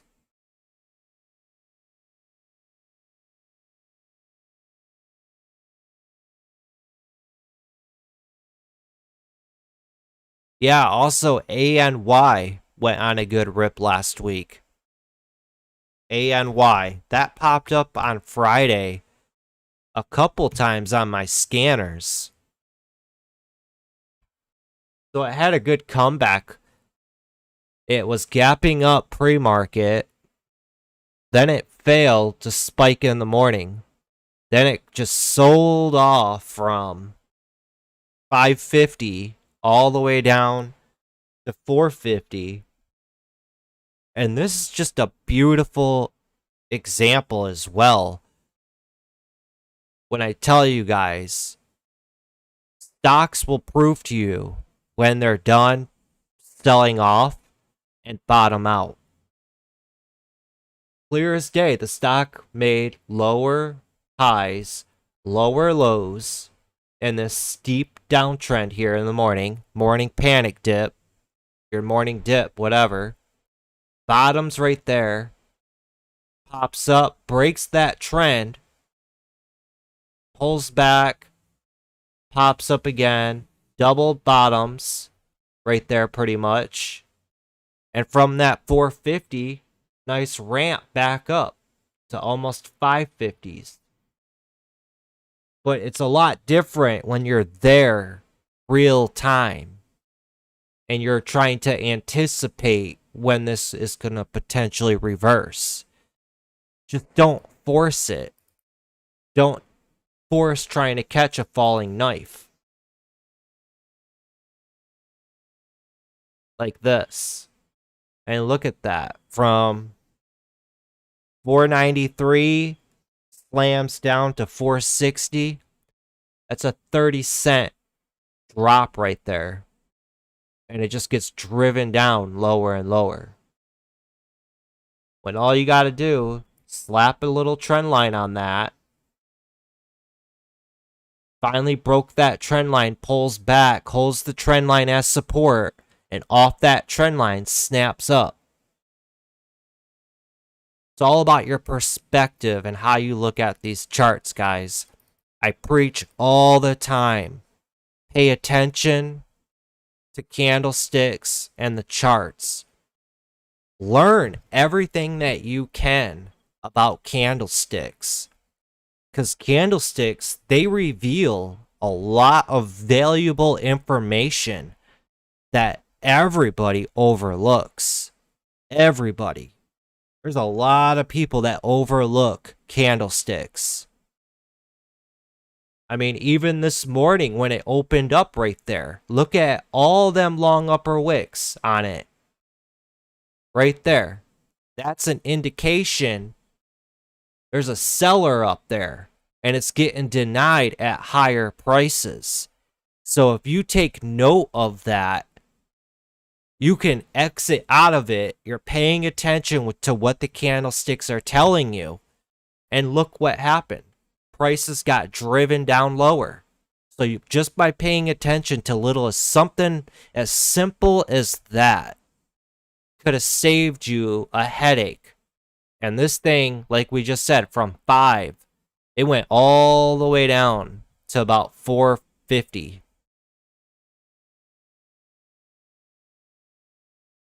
Pay attention to details. Candlesticks, they'll tell you so much information. It's unreal.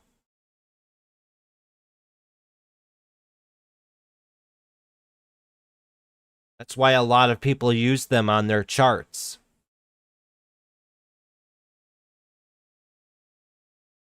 All right, so what else you guys want me to go over and look at for you? ANY, this was a runner in the past. Let's see. This thing's done a reverse split back in November of 2018. I don't know if they came out with news. Okay, it's Bitcoin related. So ANY, with it being related to Bitcoin, we don't know if this is going to gap up or gap down. We could throw it on our list, keep eyes on it. 550 is going to be your level. If it gets over 550, this thing most definitely could keep pushing. The float is relatively pretty low on it at 15 million.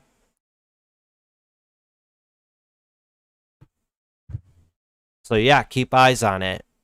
Along with Mara, Riot, even your KXIN. And what was the other one you said? WORX.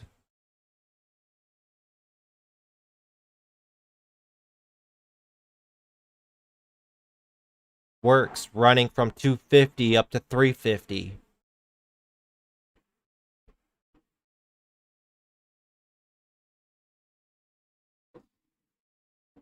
Yeah, most definitely. Bitcoin keeps running this weekend. Keep your eyes on all them Bitcoin related stocks.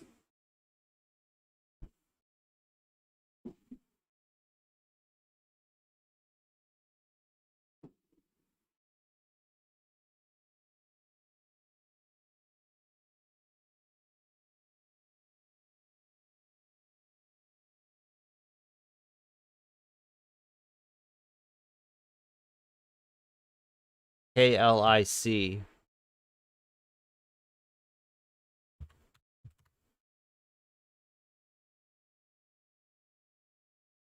KLIC.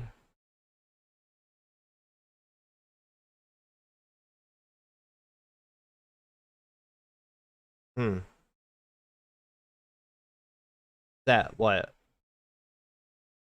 All-time highs. I mean, yeah. Looks like it's put out good earnings too.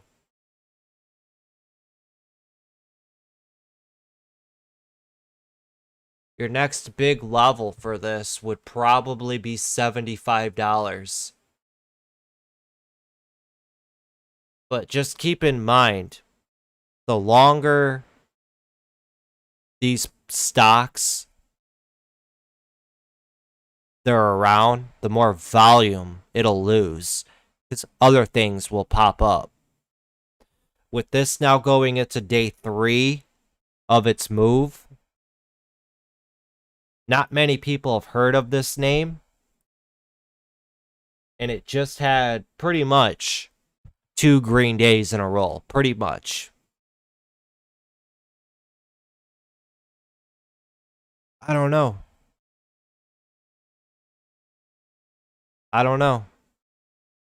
It's a bit too high priced. $65, moving up $5 a share. It's a grinder. I think it's just eventually going to stall out. That's my honest opinion. It's hard to keep volume into these types of names. It's like you just got to play it while it's hot and then move on. But that good chart though. Thanks for calling that one out.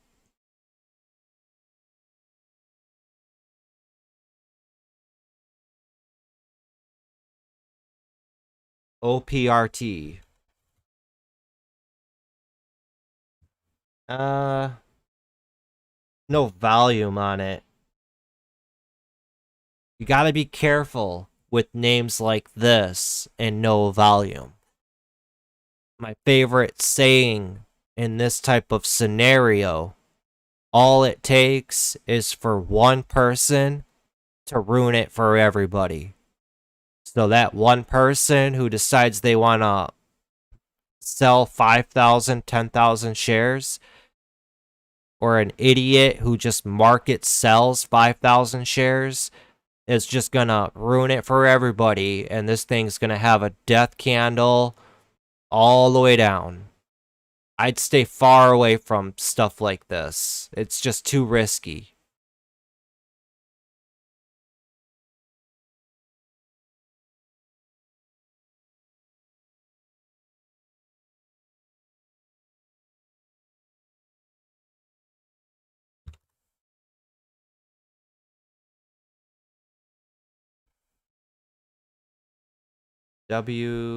WPRT.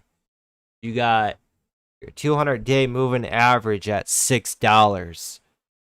So my guess, it's going to gap up near that $6, and then it's just going to sell off all day.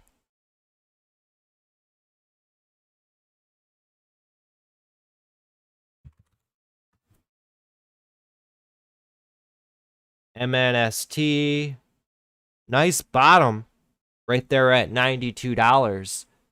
And then they put earnings out, and this thing exploded up. That's a good move to the upside. Very nice.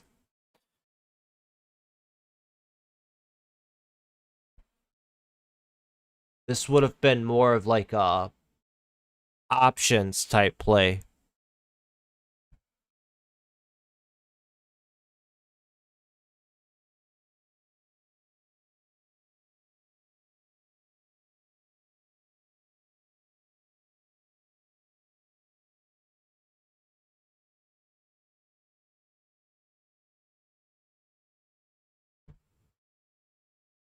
David Friedman. Hi, Mr. Wolf. This is awesome as usual. You use mostly StreetSmart Edge for charting, which is Schwab, and you use Thinkorswim TD Ameritrade as your broker. Yup, you're 100% correct. I've never really ever had any problems with Thinkorswim. Never. Ever. They fill me instantly. Sure, it can lag at times, and it can lag in the morning, right when the market opens. The type of trader I am, I don't really trade the first 10 minutes, so I'm fine with that. And like I said, I've never had any problems with TD Ameritrade and Thinkorswim. Now, I'm not sure what's going to happen once Schwab and TD merge together. And the difference between the two brokers, with Schwab having that stupid margin list, I mean, I can trade anything I want with TD Ameritrade, no problem. No problem whatsoever. And I could trade as many times as I want in the day. I'm over the PDT rule. But to not be restricted on what I can trade, that's what I like about TD Ameritrade. I can just keep going and going and going with them. So yeah, I love TD Ameritrade for trading. They've never did me wrong, ever.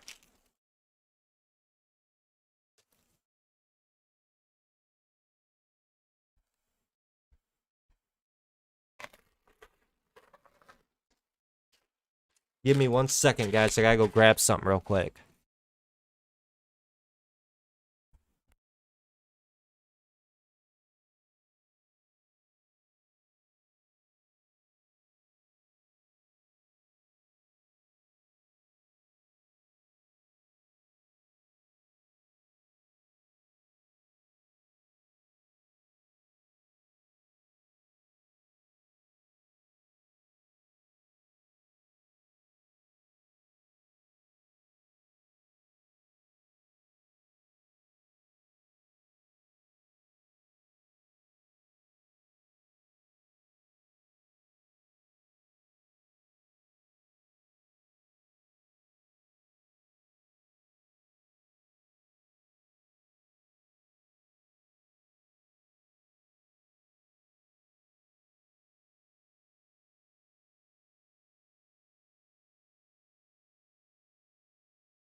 All right, so there are a couple stocks we have not talked about yet. I totally forgot. ZY.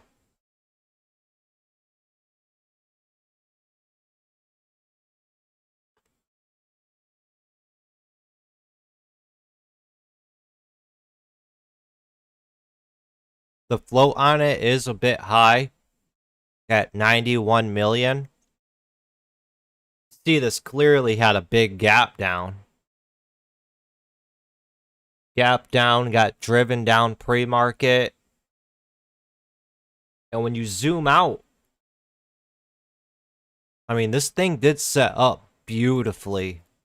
After it had that big gap down, and it got driven down lower, when you zoom out and look at these charts, this thing started to flatline. And it got super tight right there. And then it gapped up pre-market. Right there.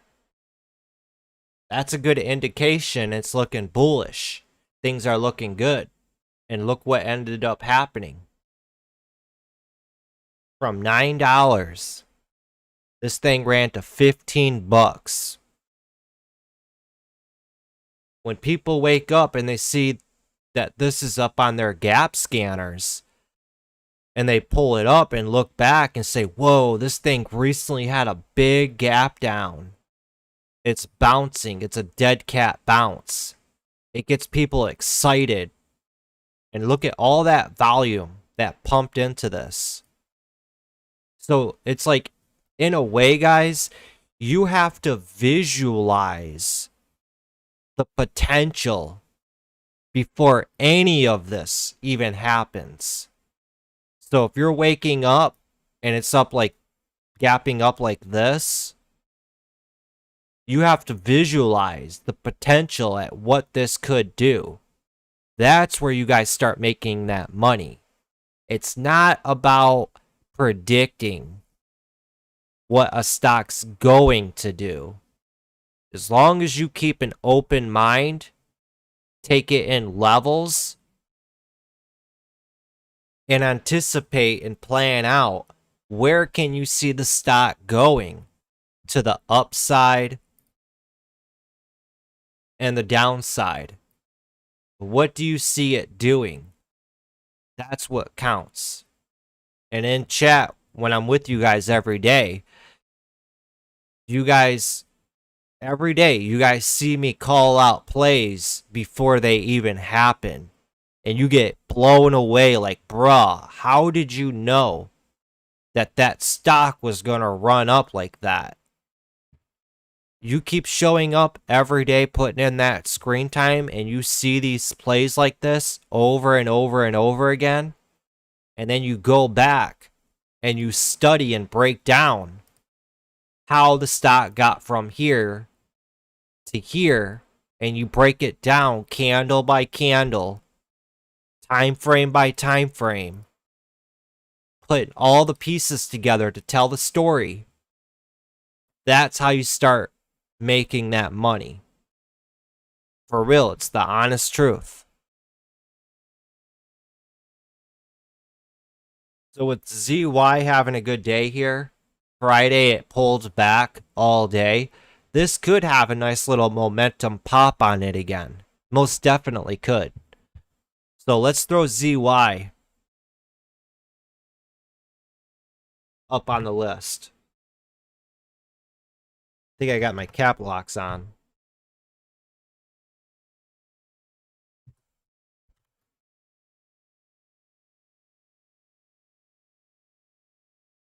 All right, what else we got?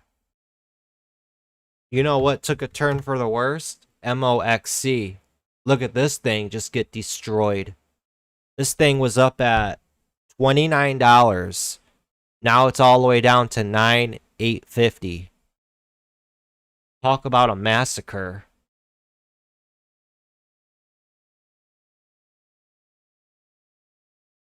We had a new IPO last week that WEBR, Weber Grill. This thing's been a bit weird. It has. The first day it IPO'd, it just wedged out all day. And then the next day it gapped up. And then it opened. And then it wedged out all day again. You guys see the same thing I'm seeing? So Weber has been doing a lot of its moves pre-market and after hours.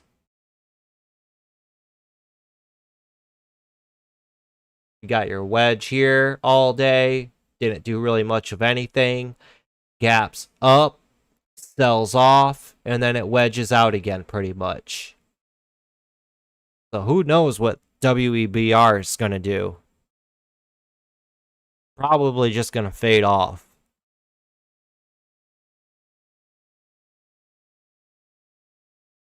SPCE had a good move on Friday. This was, alright, so we know a lot of people love keeping an eye on SPCE. A lot of people love this stock. A lot of swing traders love swinging this. Day traders keep up on it. It's day in and day out. It's got volume.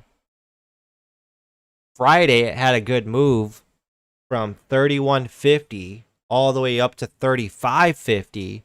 Good $4 run in the morning. And it's setting up. It's trying to break up. And this thing could run up to 40, 45, 50. SPCE, it's worth throwing up. Keeping eyes on, most definitely.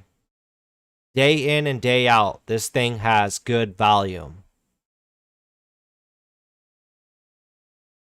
I mean, even here, this thing ran from $29.50 all the way up to $33. Good range on SPCE.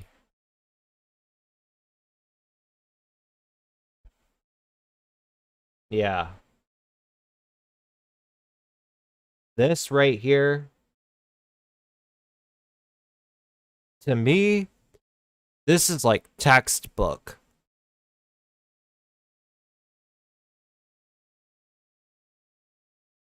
Clear as day wedge pretty much here. It broke to the downside and slid down. And you could just see the selling pressure. It just starts to slow. It starts slowing up. And then from there on out, it goes sideways. You see how they do that? And then, scroll out a bit. The next day, it just lifts right back up to that area it fell down from the wedge. So always try to find yourself, guys. Zoom in out. Trying to put together how the stock likes to move in stages. Really makes sense when you go back and look at how it got from here up to here, back down to there.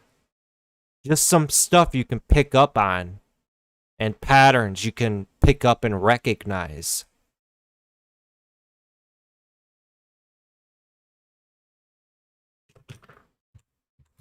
ATOM.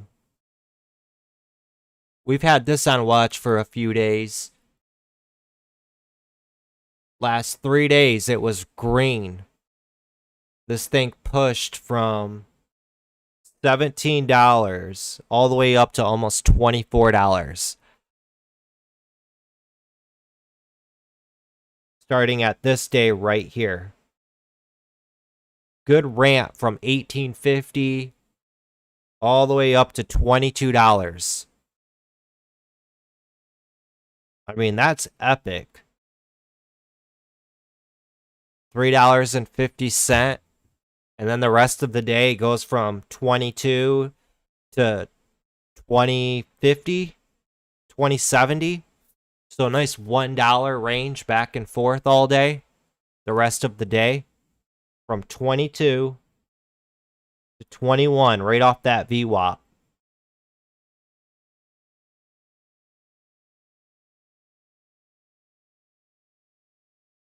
So multiple times. Buy, sell, buy, sell, buy. Didn't get that pop back up. All right, you sell it for a loss. But still, two. Got one right there. Comes back down. One right there.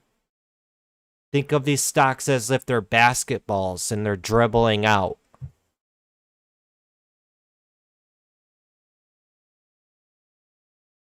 And then the next day, right off from that big wedge right there, up all day.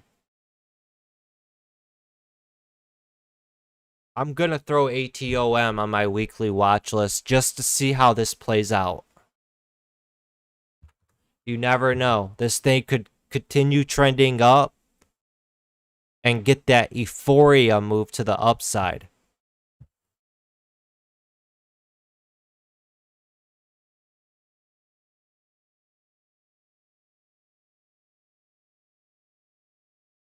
ASTR.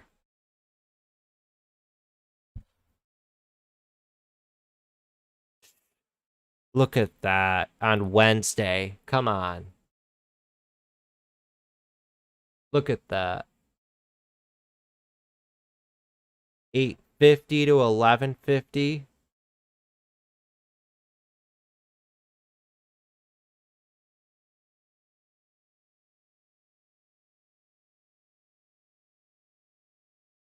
Yeah, we're keeping ASTR on watch. It's right back up. Break over 1150. This thing could run up $13, $14.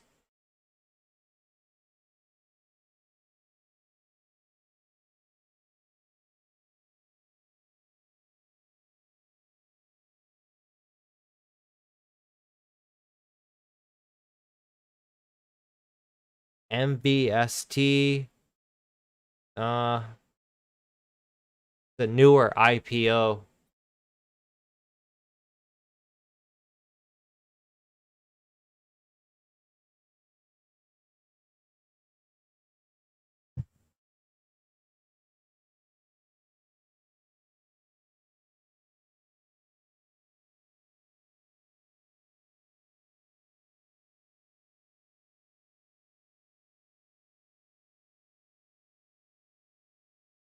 No, I don't like MVST. I don't think it's worth it. It's just sloppy.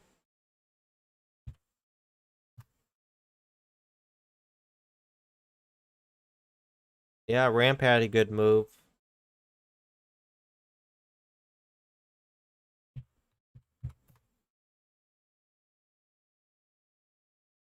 LTHM as well. Let's go to the earnings calendar, see what earnings we got coming up this week.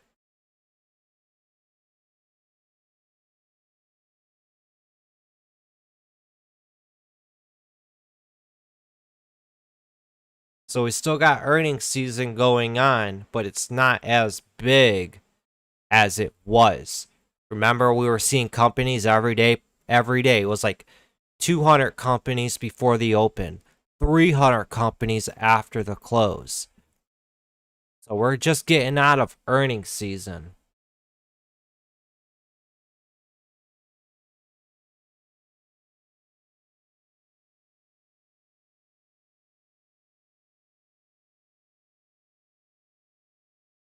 AUPH.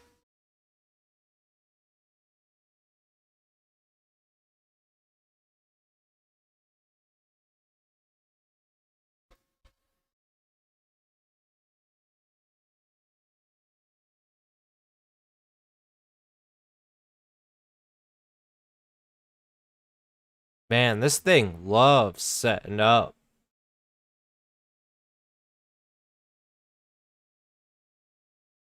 You guys seeing this? Look at it, how many times this stock just likes to like wedge out. Wedge out. Wedge out. That's a sloppy one. Pretty much right here as well. And then all day this ramped up. This thing could be squeezing. They put out probably better than expected earnings.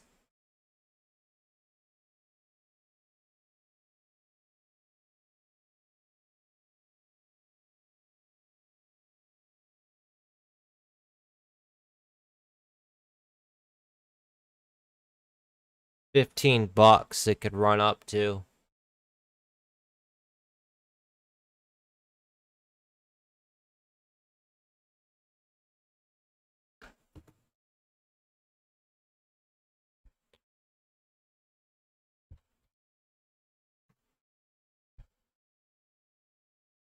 XELA. That's a damn penny stock. I misspelt it.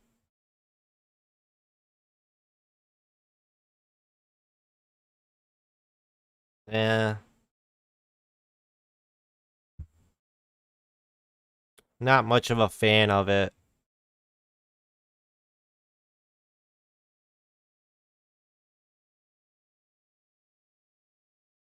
It's like, look at them get driven down.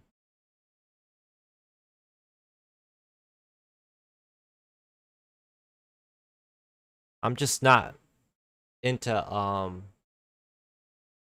penny stocks like this.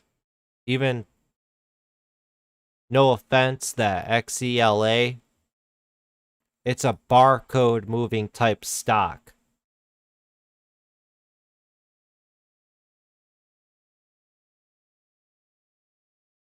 Just not my style.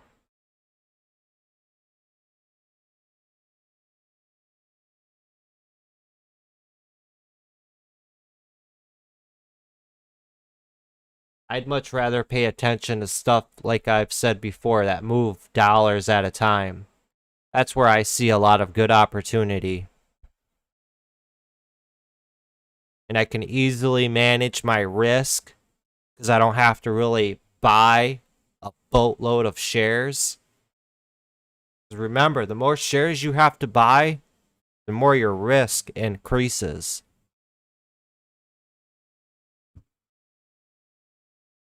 The number one thing to focus on in this game is risk management.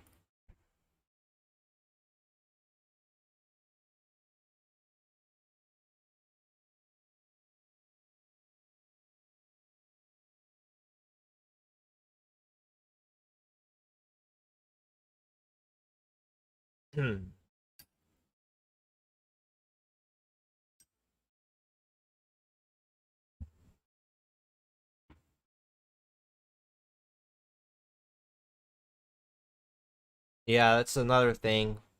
Cherry Blue. You gotta load up. Like, you gotta buy a lot of shares. A lot of shares. On stocks under $2, $3 a share.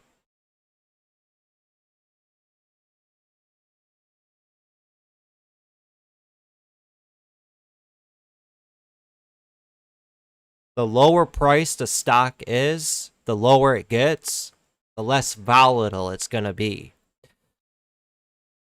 So a stock normally around $1, typically it's got like an average true range from anywhere to 15 cents to 25 cents. And you're going to have to take it in 25-cent intervals. Just like BDR here. Perfect example. From $1.25 around that area, which is down here, when in reality it's $1.30. I'm just gonna say $1.25. It ran all the way up and topped out right here at $1.50. So that's 25 cents up. Then from $1.50, it went up to $1.75, which is another 25 cents up.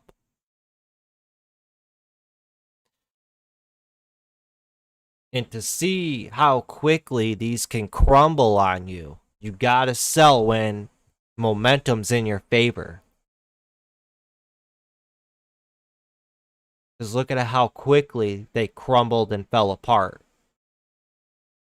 Ran up here, instantly gave back half of what it spiked up right here.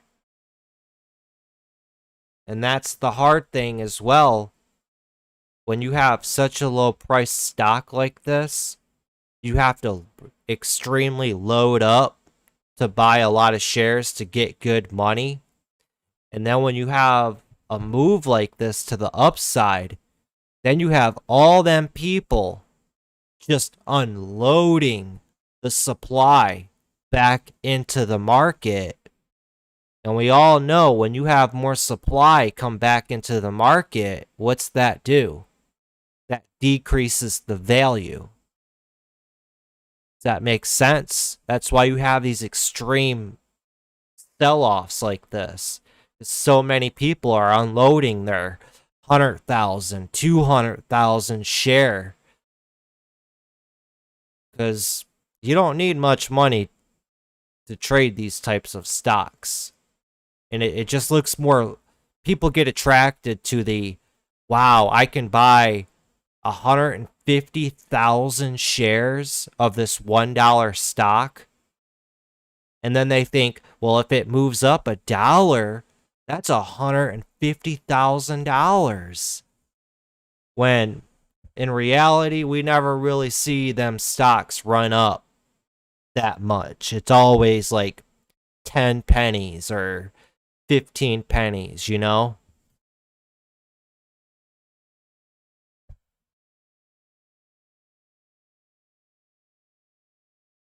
It gets crazy. I be seeing people out here trading fractional penny stocks. Stocks that are like 0.0002 cent. And it's like, dang, brah.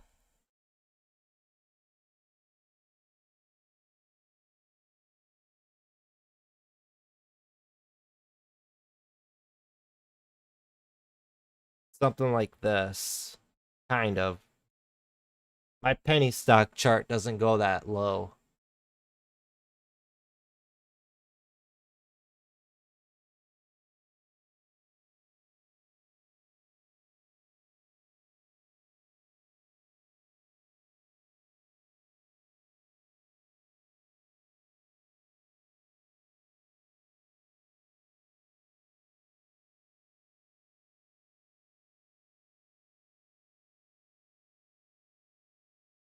River Place Dad says, try living in a BOQ, base officer quarters, for 2 years directly under the landing pattern.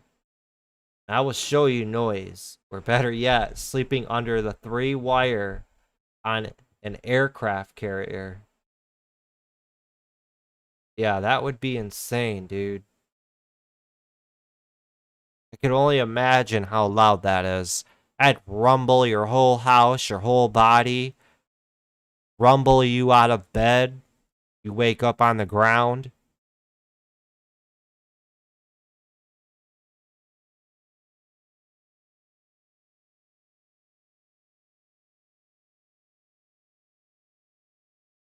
So even GameStop has been getting its butt whooped. I was about to say the A word. Very, very steep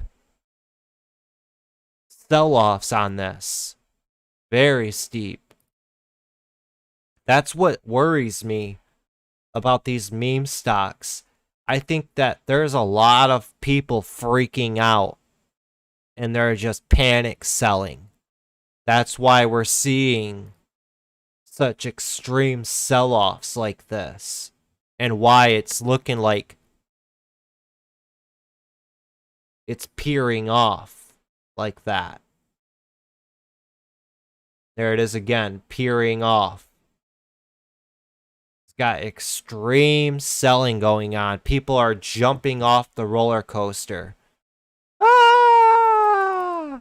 Ah! Ah! Ah!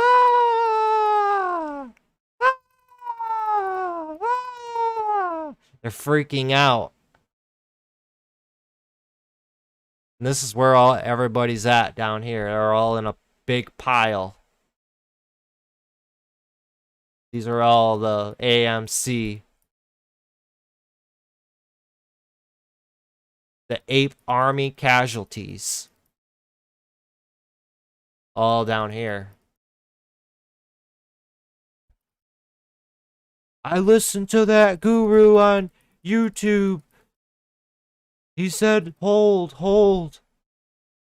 And it's just, man, pretty much.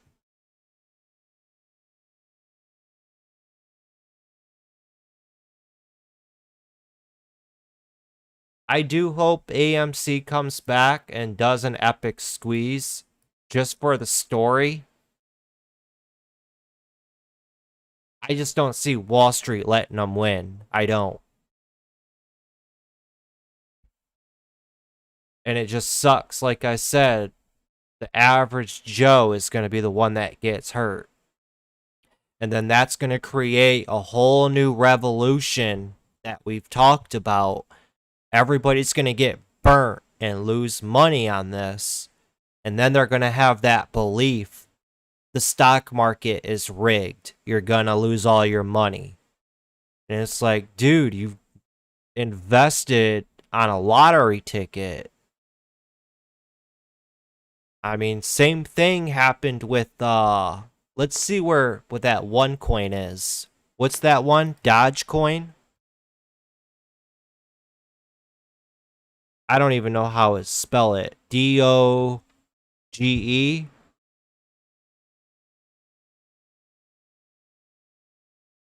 Okay, Dogecoin went up a little bit because Bitcoin probably. But this thing peaked out at 69 cents. And it sold all the way off, all the way down to 17 cents. Now it's bouncing up 10 cents. The highest it could probably bounce up to is 29 cents.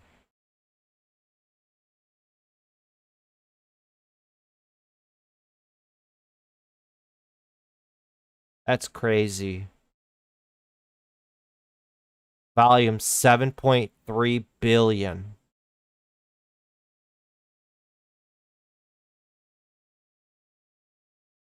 You can have conversations on here.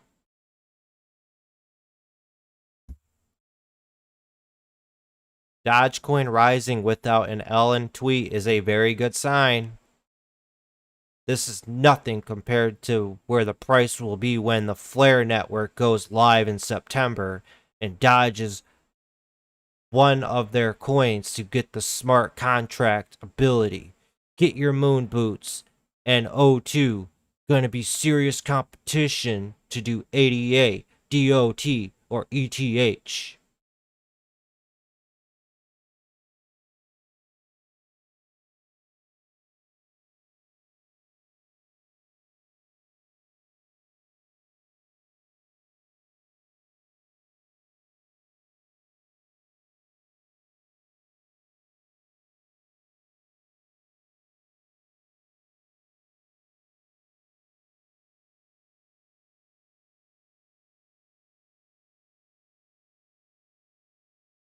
I'm just reading some of the comments here. Pretty much lollygagging and burning time. So I got the weekly watch list up for us, guys and gals. Going into Monday. Then we'll come in Monday, see what's gapping up pre-market. Start putting together a plan for the upcoming day.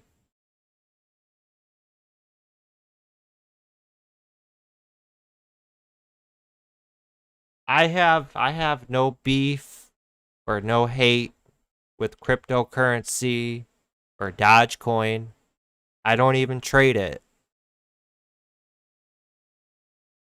I just like keeping up to date on what everybody's doing over there.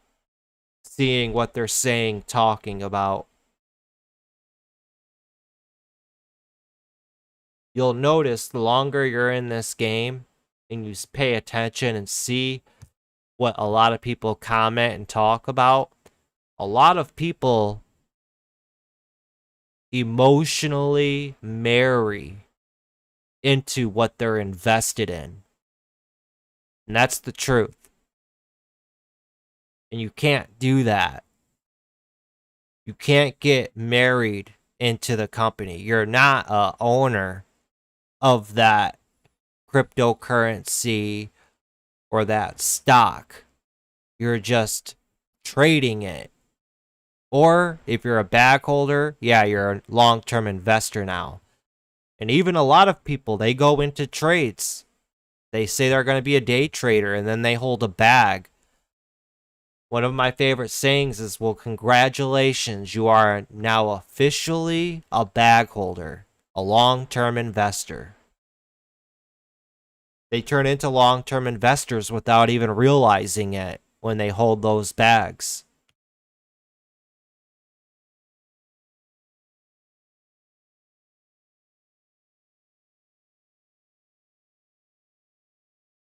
AMC earnings report, shareholder conference call after hours on Monday. Could be extra volatile. Yeah, that's why it's number one on our weekly watch list.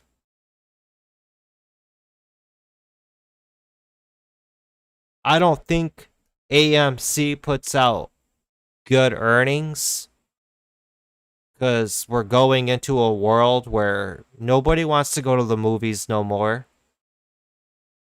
Everything's going into streaming. Everything's going into streaming.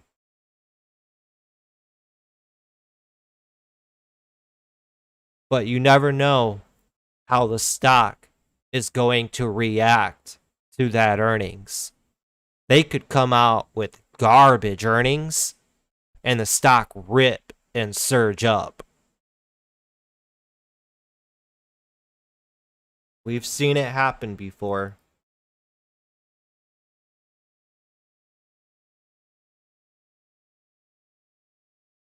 Let me go back to this. Even the way AMC is setting up, like we've pointed out, it's looking like it's trying to gear up and break over that trend line. But AMC's got so many levels it's got to get through. So many. It's got to get through that trend line. Then it's got to get through 34. Then it's got to get through 35. Then it's got to get through 38. Then through 40. Then through 45. So take it one level at a time. It can be done. It can. Will it happen? Who knows? Nobody knows for sure which way AMC's going to go. That's why I love to just try and take it a day at a time, level by level. Who knows? That's why options are so hard and they have expiration dates on them.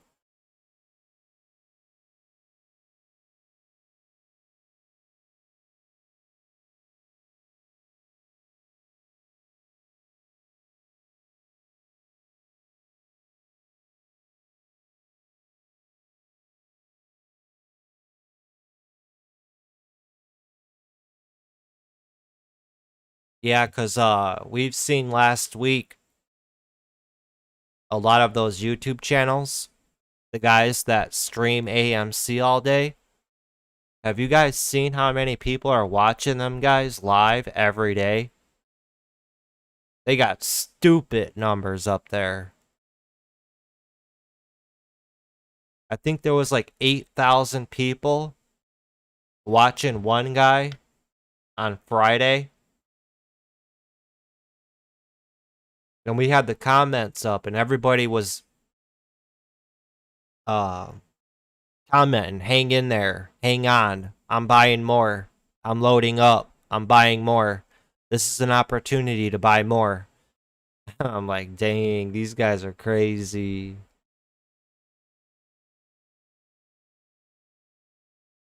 That's wild.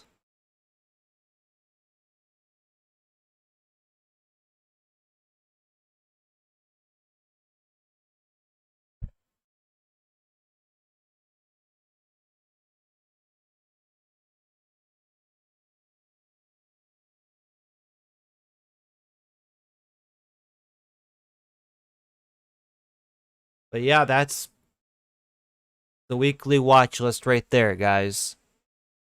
Going into next week. I'm going to probably jump off here. Enjoy the rest of the evening. For you members out there, I'll see you guys all in chat on Monday. August is just kicking off. Let's see if this momentum and this hot market continues. Hopefully. I still want to try to be cautious going into next week, because like I've mentioned last week, I feel like everything is getting to that euphoric move stage, and when it's over, it can be deadly. It can, because you're so used every day to coming in and seeing a handful of stocks run up effortlessly $5, $8 a share day in and day out. And then when that goes away, and if you don't adjust, they'll just dig your account into the ground.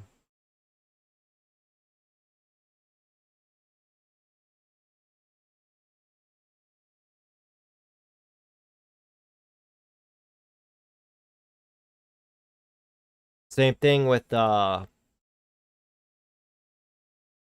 BTBT. Nobody knows when this thing will end. And this thing, insane move on it.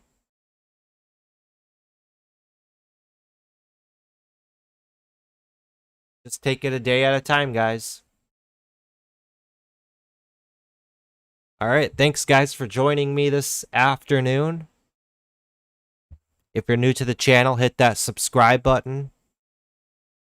Enjoy the rest of your Sunday, and I will see you guys in chat tomorrow.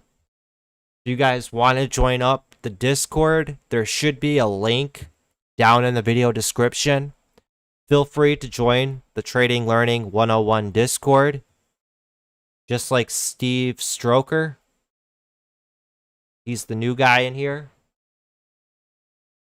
And you join the server, go to the top at the start here, click that, and go through all these sub-channels here. Learn about this server and how this server works, and use it to your advantage. There's a lot of good tools in this server. A lot of good tools. I got bots in here that are spitting out news. All kinds of stuff.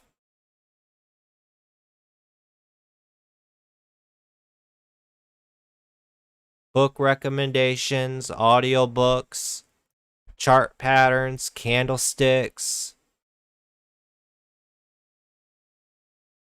Where's the one at?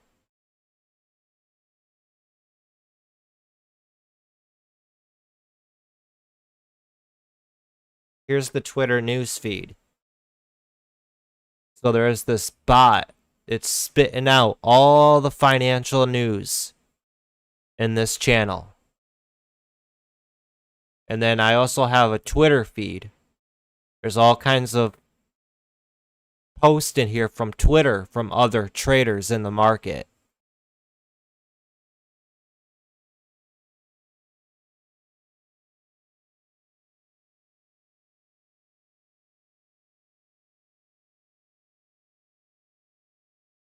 Cherry Blue says, on Wall Street Bets, you notice it's the option traders that whip it everyone else and encourage them to hold.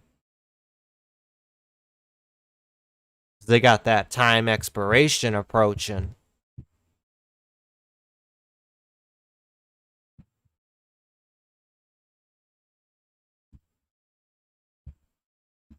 Options, it can be hard. That's the hardest thing. It's like you could see what's going to happen or what could happen clear as day, and we've had this conversation many times before. you could see clear as day what's going to happen. Like, you see a setup like this, and you know it's breaking out. It's just a matter of how long will it take for it to get that run up. And that's the timing part. And that can be the hardest things to master. That's why they have it where you could trade options, make money as prices go lower, prices go higher, prices go sideways in a range, or if prices just stay. It's multiple different ways. And everybody's all worried about that expiration.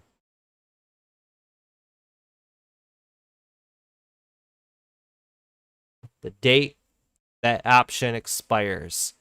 The closer it gets, the more you lose value, and the quicker that value decreases.